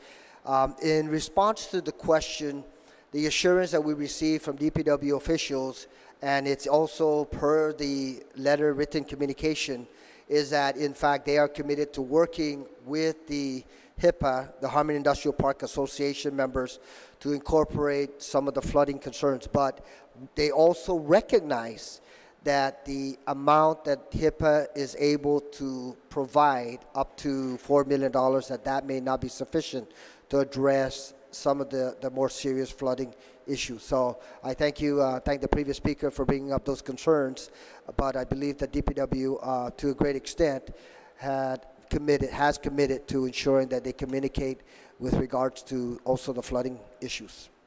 Thank you very much, Mr. Speaker. Thank you, Senator. Again, and on the second point that the acting speaker raised, does this approval trigger tax benefits? It would primarily, yes, it would primarily trigger the compensation for the design, of which is approximately, I believe, 95% complete in consultation with DPW officials. The good senator to my immediate left inserted this particular trigger so that we can receive that assurance that DPW is part of the overall equation. And I want to thank him certainly for extending that requirement. So that's why this proposal is before this body, so that in fact we can allow not only the recognition of the design and what areas will be rehabilitated within the Harmon Industrial Park area, but also recognize the work that is ongoing with regards to this project. Thank you, Madam Speaker. Thank you, Senator Uggan. Acting Speaker, you're recognized.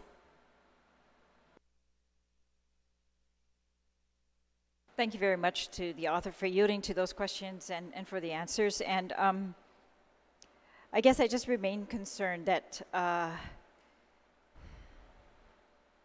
that we will have a road, a beautiful road, yet the flooding is going to be put on DPW to take care of after the design of this road. And it's just, I guess, makes sense to me only that we are going to take care of them at the same time.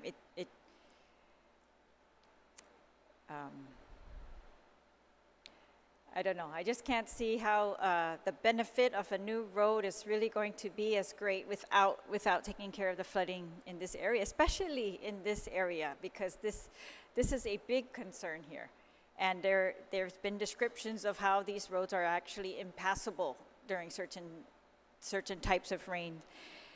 And I mean, so I don't want to be the delay for the project, but this is our only chance to get the flooding issues taken care of, it looks to me, in the near future.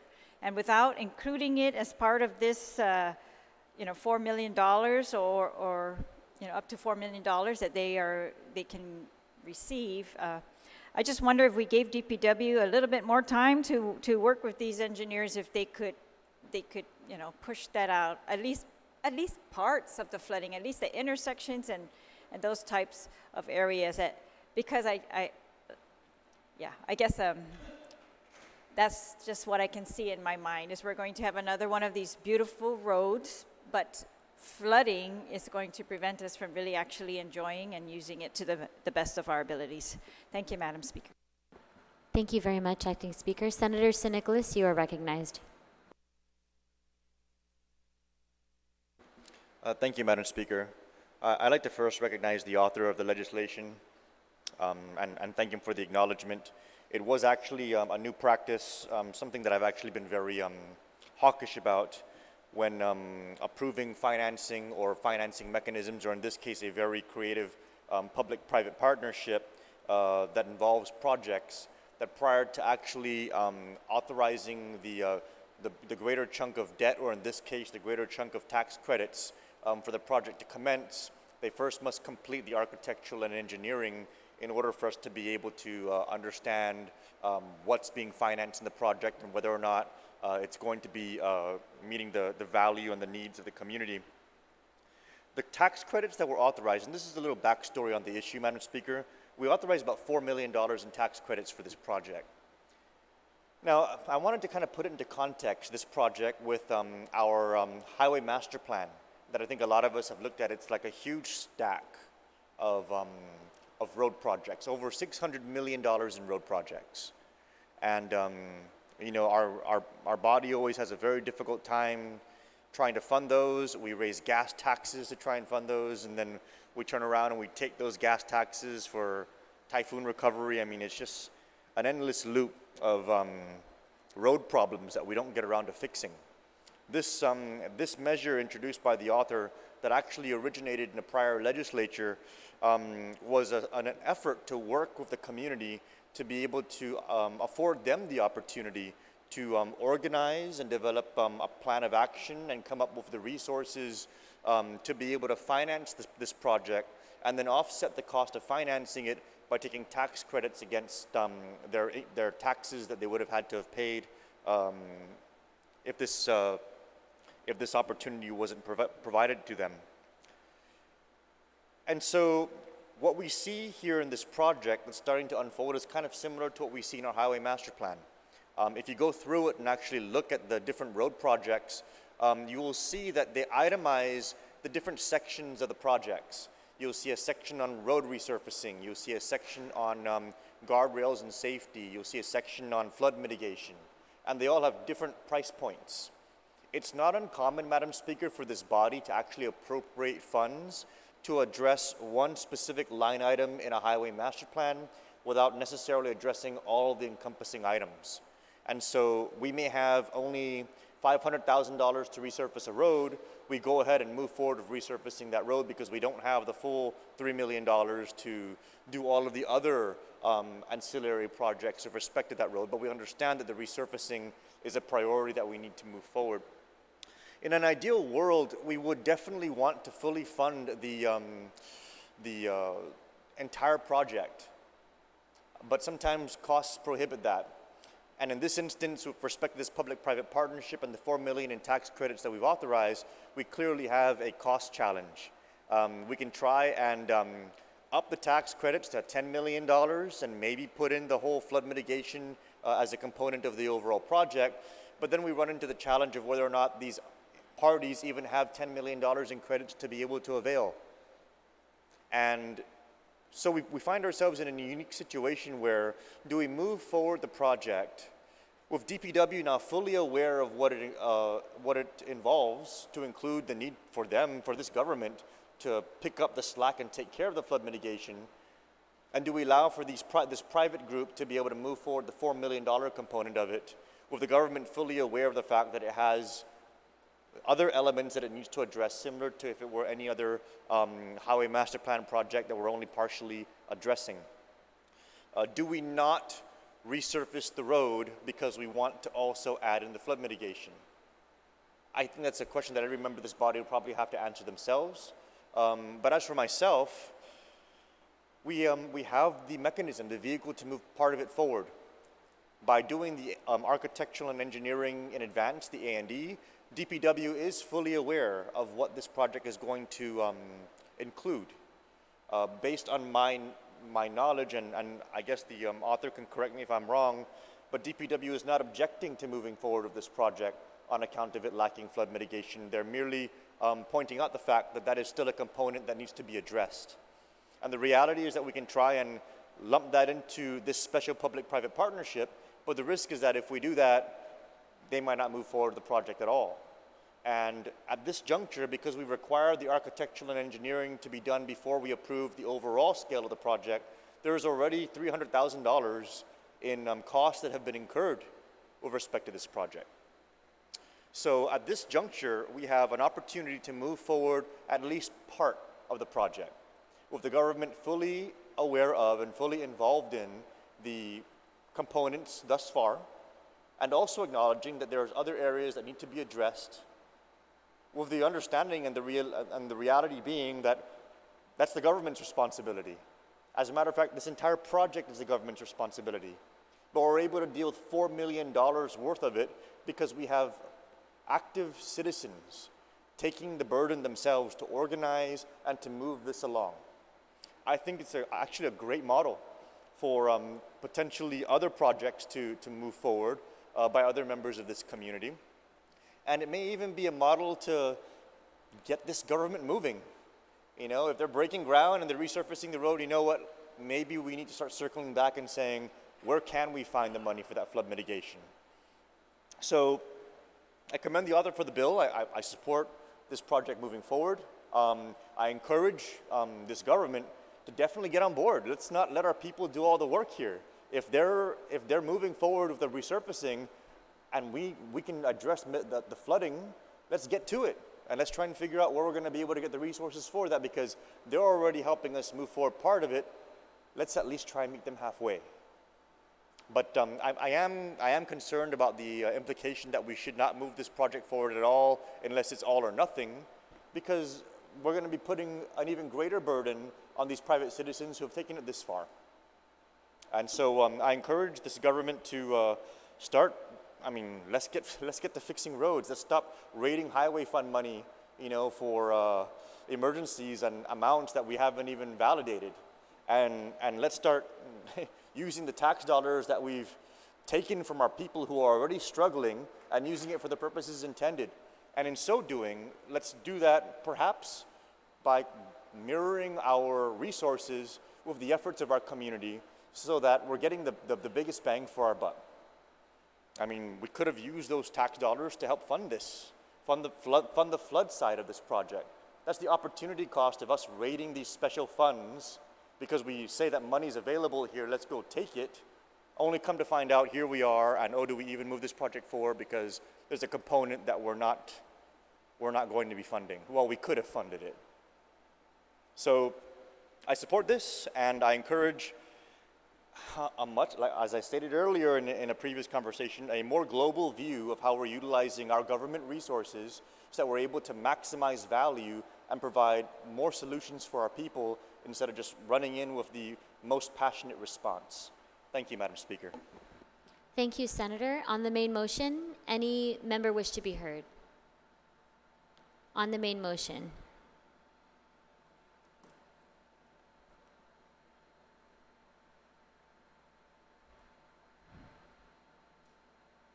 If not, Senator Uggan, you are invited to close. Thank you very much, Madam Speaker. Just to also highlight the comments by DPW's representative, is the statement that was written is how the area's flooding can be effectively addressed as part of this project requires further discussion between DPW and HIPAA. DPW is committed to addressing the flooding issues in this area and will assist in addressing this particular issue. So, I mean, there's that government reassurance or commitment in terms of being able to try to work with HIPAA. Two things that I want to highlight. One is these are direct stakeholders of the use of these roadways. So their interest and their concern is to ensure that they have a passable roadway that would address most, if not all, the concerns that have been raised during the course of the public hearing and also in the discussion today. So I look at that and I say, okay, because they are part and parcel of this entire process and they're partnering with the government of Guam, that certainly they have a big stake in this. Secondly, you know, when you're talking about $4 million possibly being fronted as a partnership with the government of Guam, that speaks volumes, because like the previous speaker had alluded to a little earlier, that this could be a model that could be utilized in future deliberations and templates that can be used by this government in terms of partnering with representatives of the community. So, Madam Speaker, I thank you and the previous speaker for your comments. I ask our colleagues to seriously consider allowing this process to continue to proceed and allow the HIPAA organizations as well as those who use the Harmon Industrial Park roadway the opportunity to use perhaps a more rehabilitated road or highway. Thank you very much, Madam Speaker. Thank you. On the motion to place Bill 331-34 on the third reading, is there any objection? Hearing no objection, motion carries.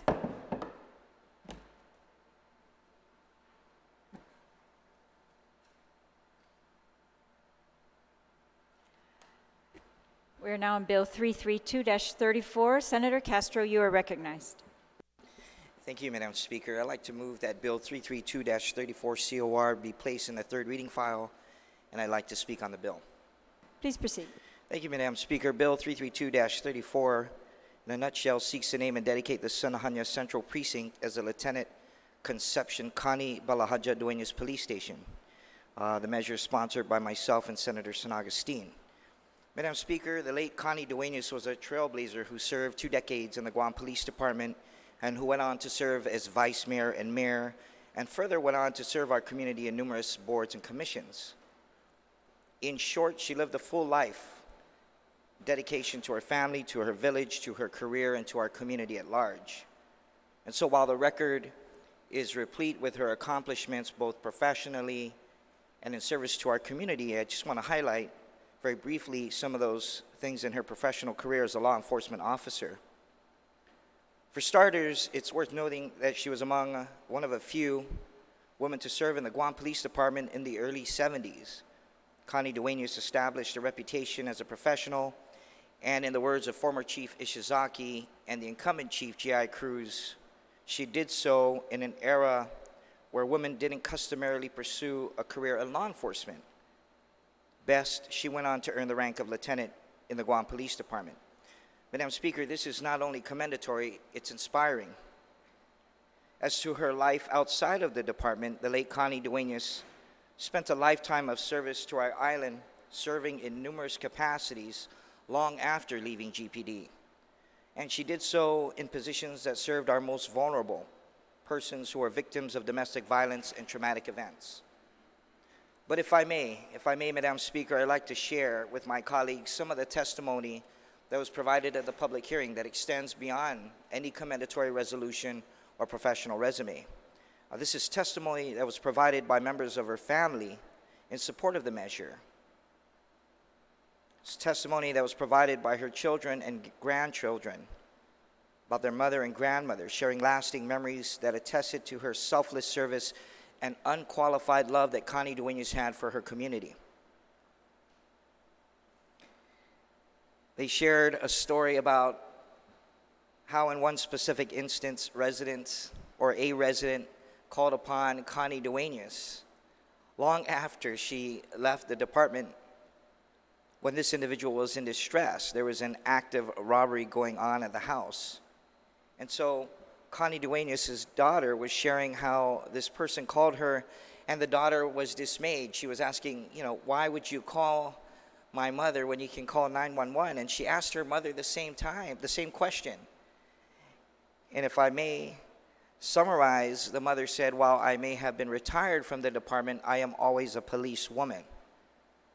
And so there are countless stories about the former mayor, also shared by members of her family, in helping the distressed, the downtrodden, the neglected, and the abused, about how she would go out of her way to pick up somebody and take that individual to their next appointment.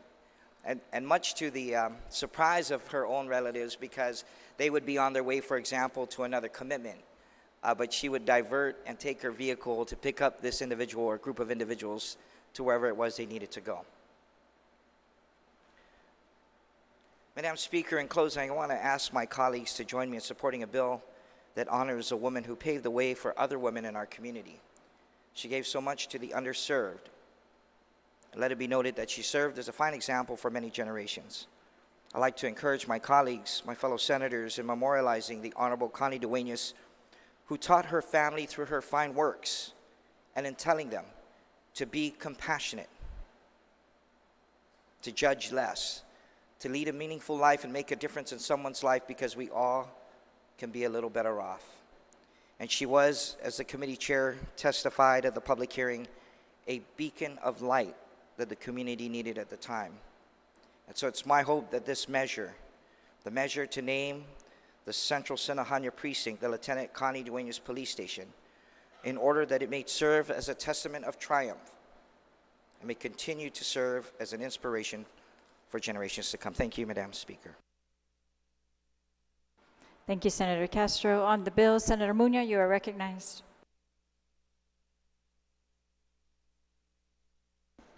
Thank you, Madam Speaker. I rise in support of this bill, and I think it's only right that us as a government honor the Lieutenant Connie Duenas and breaking some of those barriers back in the 70s as women being in law enforcement and in public safety, and also an opportunity for us to honor her and me truly to carry on her legacy as a working mom. So I think in this bill, we give her that rightful honor. So I rise in support of this, Madam Speaker. Thank you, Senator Muña. On the bill,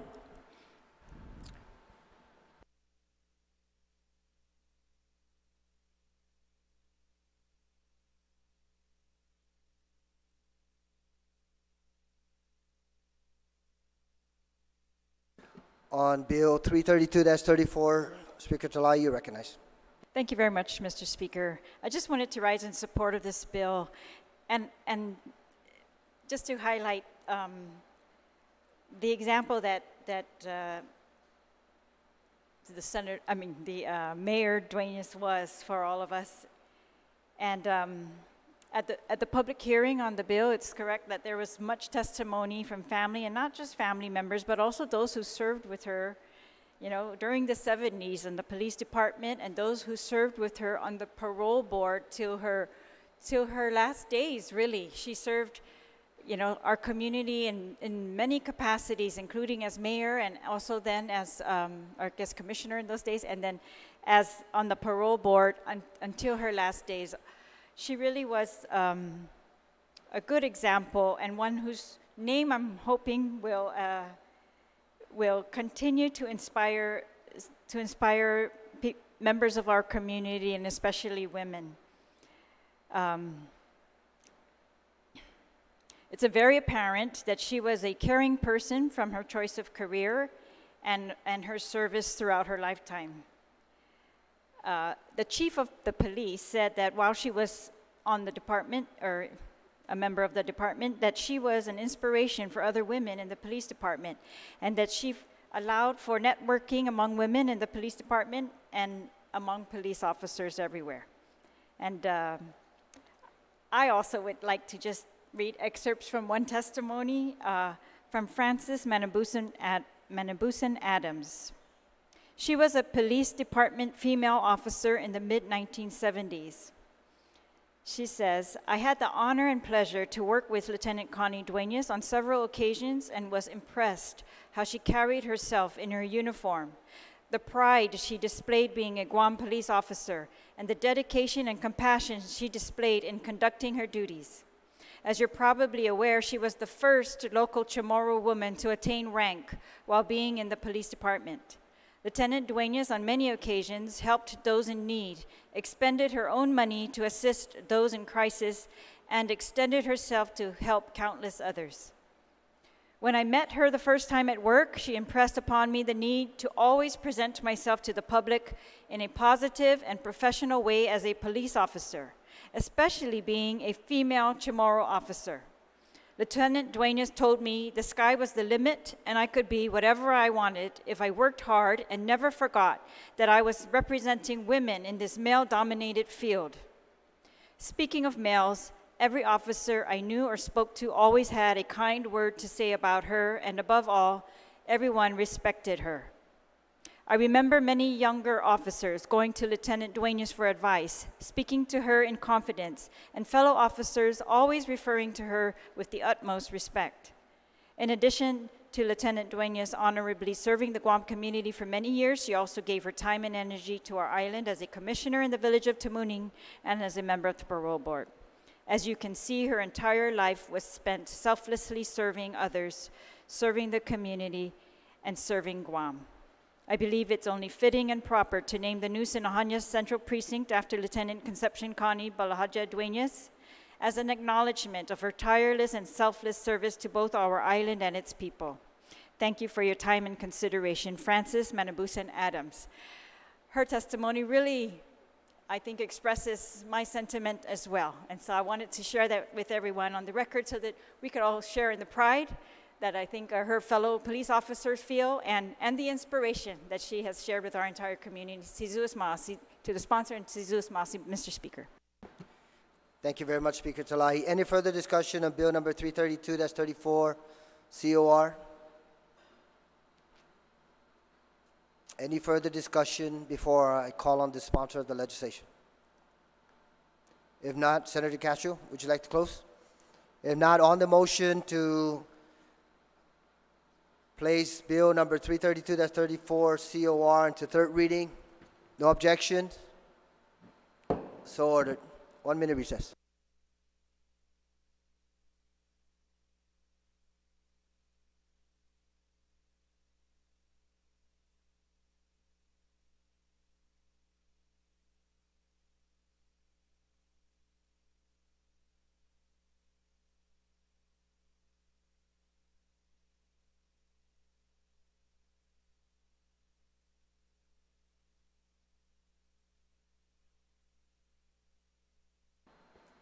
We're back in session on Bill 334-34. Senator Uggan, you are recognized. Thank you very much, Madam Speaker. Madam Speaker, I'd like to move for the placement of Bill number 334-34 COR, which is an act relative to extending the timeline for obtaining exemptions and exceptions for social worker licensure upon the promulgation and enactment of the rules and regulations. Colleagues, if you take a look at the legislative findings and intent, it's very forward in terms of providing the justification for these pieces of legislation. And I want to thank the Social Work Association and all of the members for advocating for this. About a month ago, I had a conversation with about 3 or 4 University of Guam social work students who are anticipating to graduate on the 16th of this month.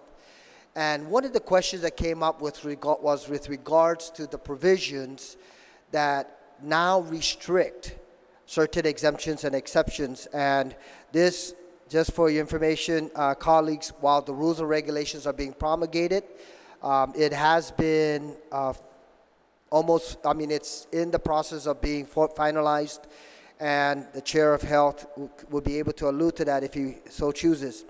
But this is a piece of legislation that would allow for the process to continue in terms of providing exemptions and exceptions until such time that the rules and regulations are promulgated, and then within 6 months, then these particular provisions will no longer exist, primarily because the rules and regs will be set forth the policy as it applies to the social work arena. So, Madam Speaker, I ask our colleagues for your consideration, your support of this legislation.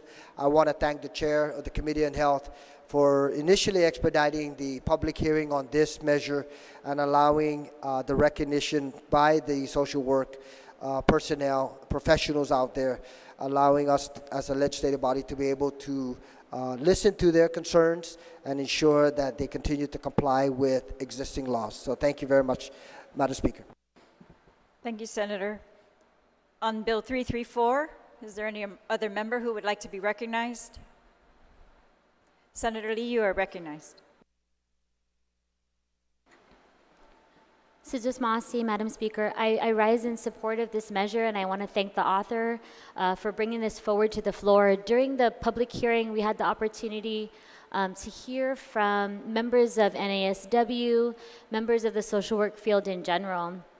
And if I recall correctly, I believe that was also held on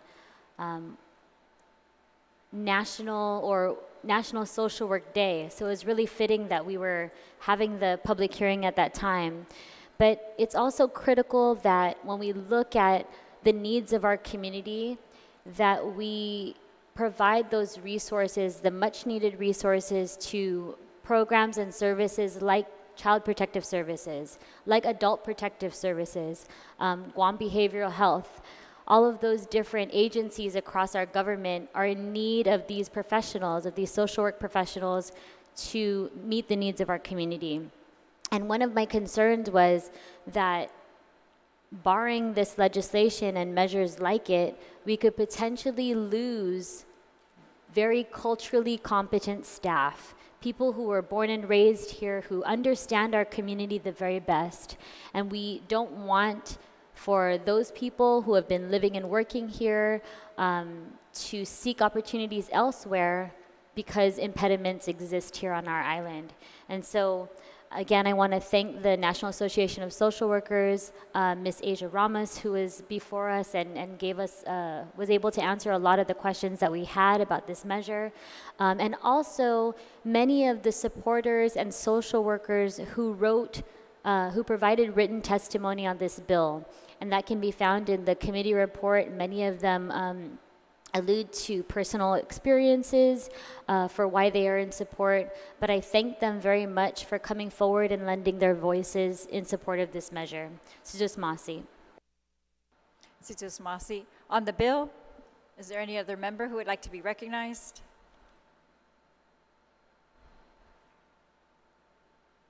If not, then Senator Uggan, you may close on Bill 334. On the motion to place 334-34 on the third reading file, is there any objection? Hearing no objection, motion carries.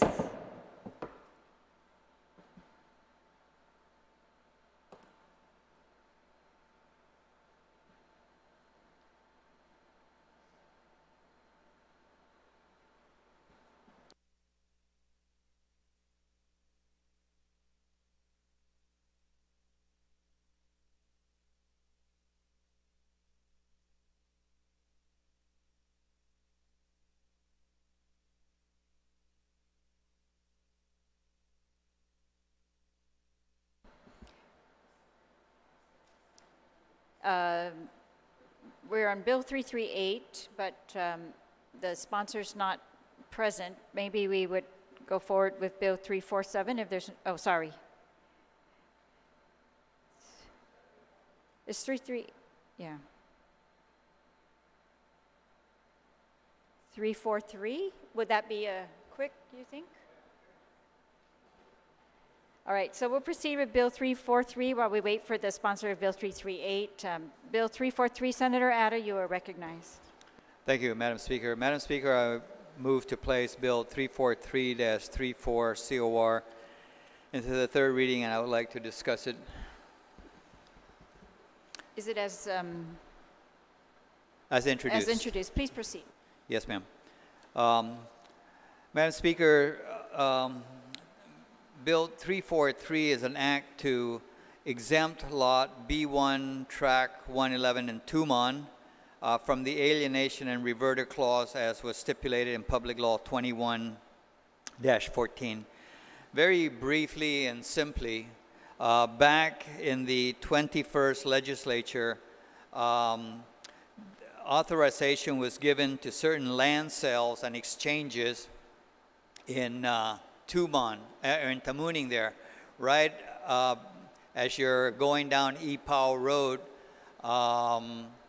There was the people down below at the foot of that hill. In particular, the what was the name of that Tumcap flower shop? Yeah, Flowers by Tan. And so they were authorized to purchase property that's behind them that abuts up to the hillside. Part of the stipulation in that particular law was that there was a reverter clause which stipulated that they cannot sell that property for 10 years until after 10 years from the consummation of that sale. Well, what had happened was so when they initially entered into the sale agreement back in 1991, there was initially the agreement that the payments for the cost of that property, which was something around, I believe, $25,000, an agreement was made that a payment could be made in installments. I believe a year later, the Attorney General's office came back and said, no, you have to pay it all in one payment. And then what had happened was, other events occurred, and the thing just kind of went by the wayside. Health problems came up in the family. There was a change of administration, and so on and so on. And then fast forward, here in 2012, the owner, they were able to finally complete the transaction and paid it off. And as they went to the bank to try and get financing to further develop their property, the bank found that there was this alienation clause which prohibit them from basically from the date of execution for another 10 years, which would have been about 2022. So now they are asking, that they be freed from that reversionary clause, from that alienation clause, since it's really been over 20 years since the sale was originally authorized. And so they're just asking that we remove that alienation and reverter clause that was stipulated in Public Law 21-14 so that then they can proceed forward with financing for their development. Thank you. Thank you, Senator. On the bill, is there any other member who'd like to be recognized?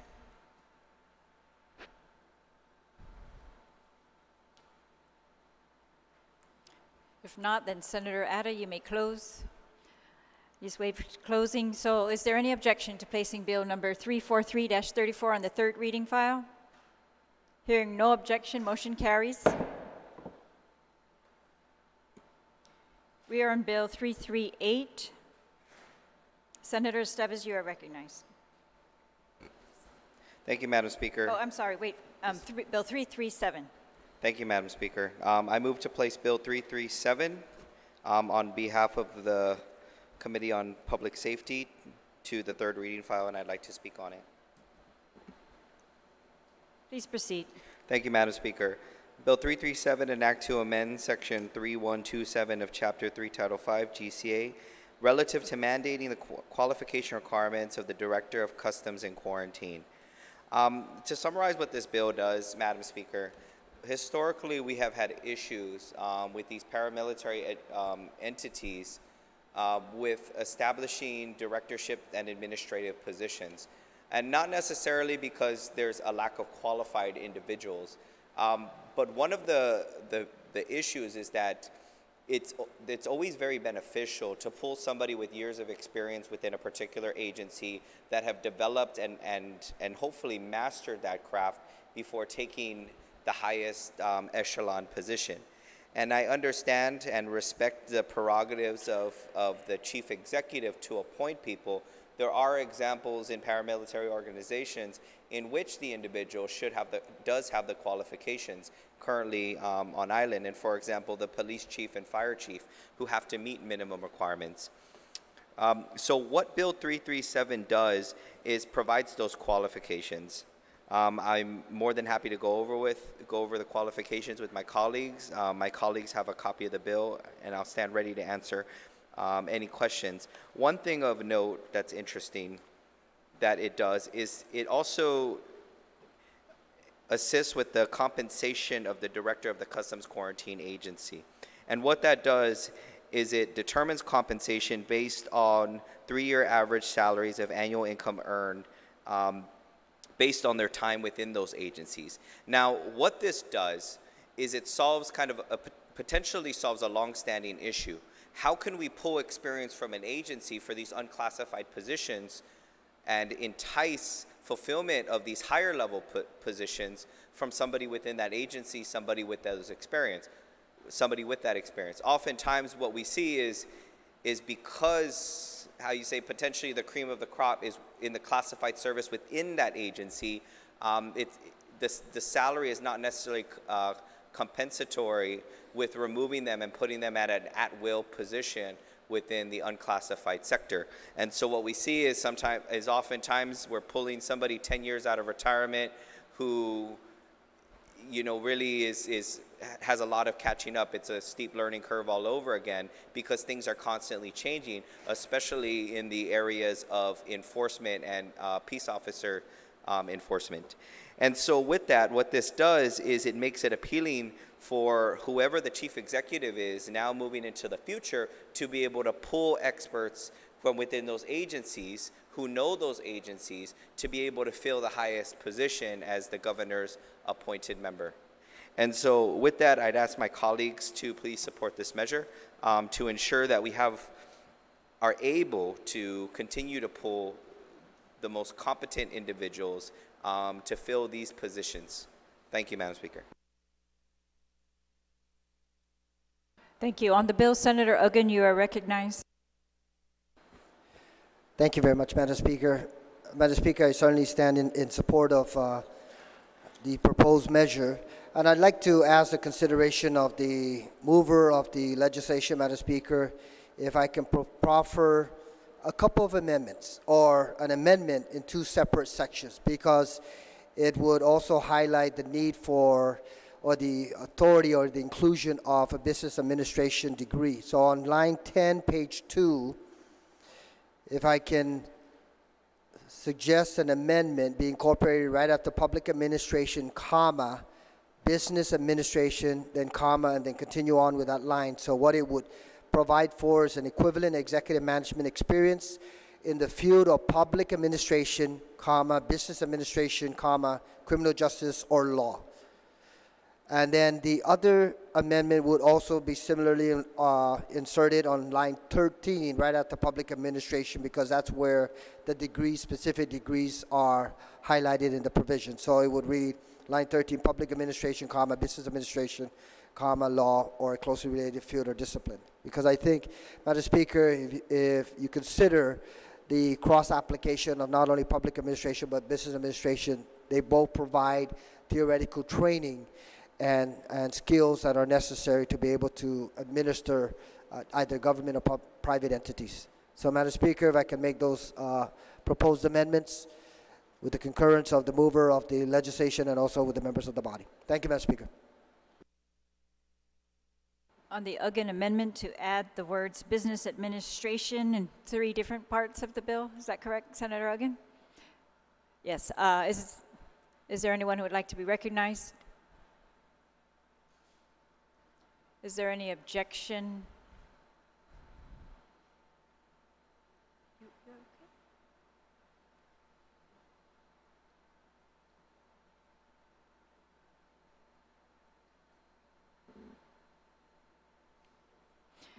All right.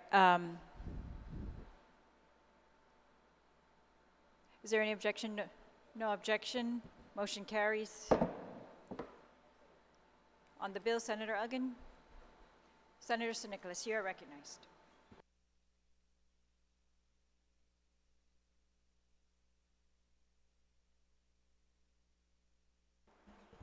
Madam Speaker, just to clarify, we're on Bill 337 and there hasn't been a new version circulated with respect to this bill. Is that correct? We are on Bill 337 and we do not have a new version of this bill circulated? No, we're using the as corrected by the prime sponsor. I don't have a copy of an as corrected version, Madam Speaker. What do you?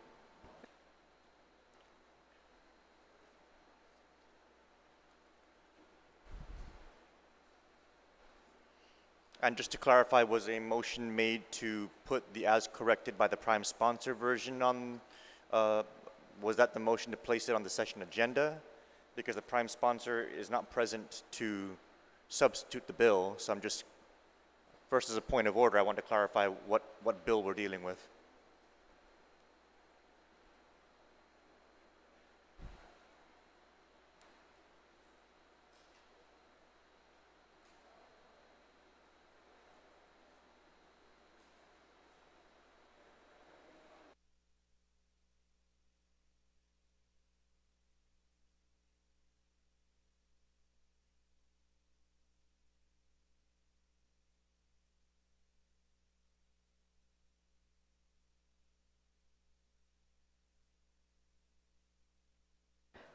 To clarify, the version that was reported out is the bill 337-34 as corrected by the prime sponsor. So we'll take a 1-minute recess.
We're back in session. Senator Ada, Majority Leader, did you want to be recognized or no? No? Oh. Okay. All right, then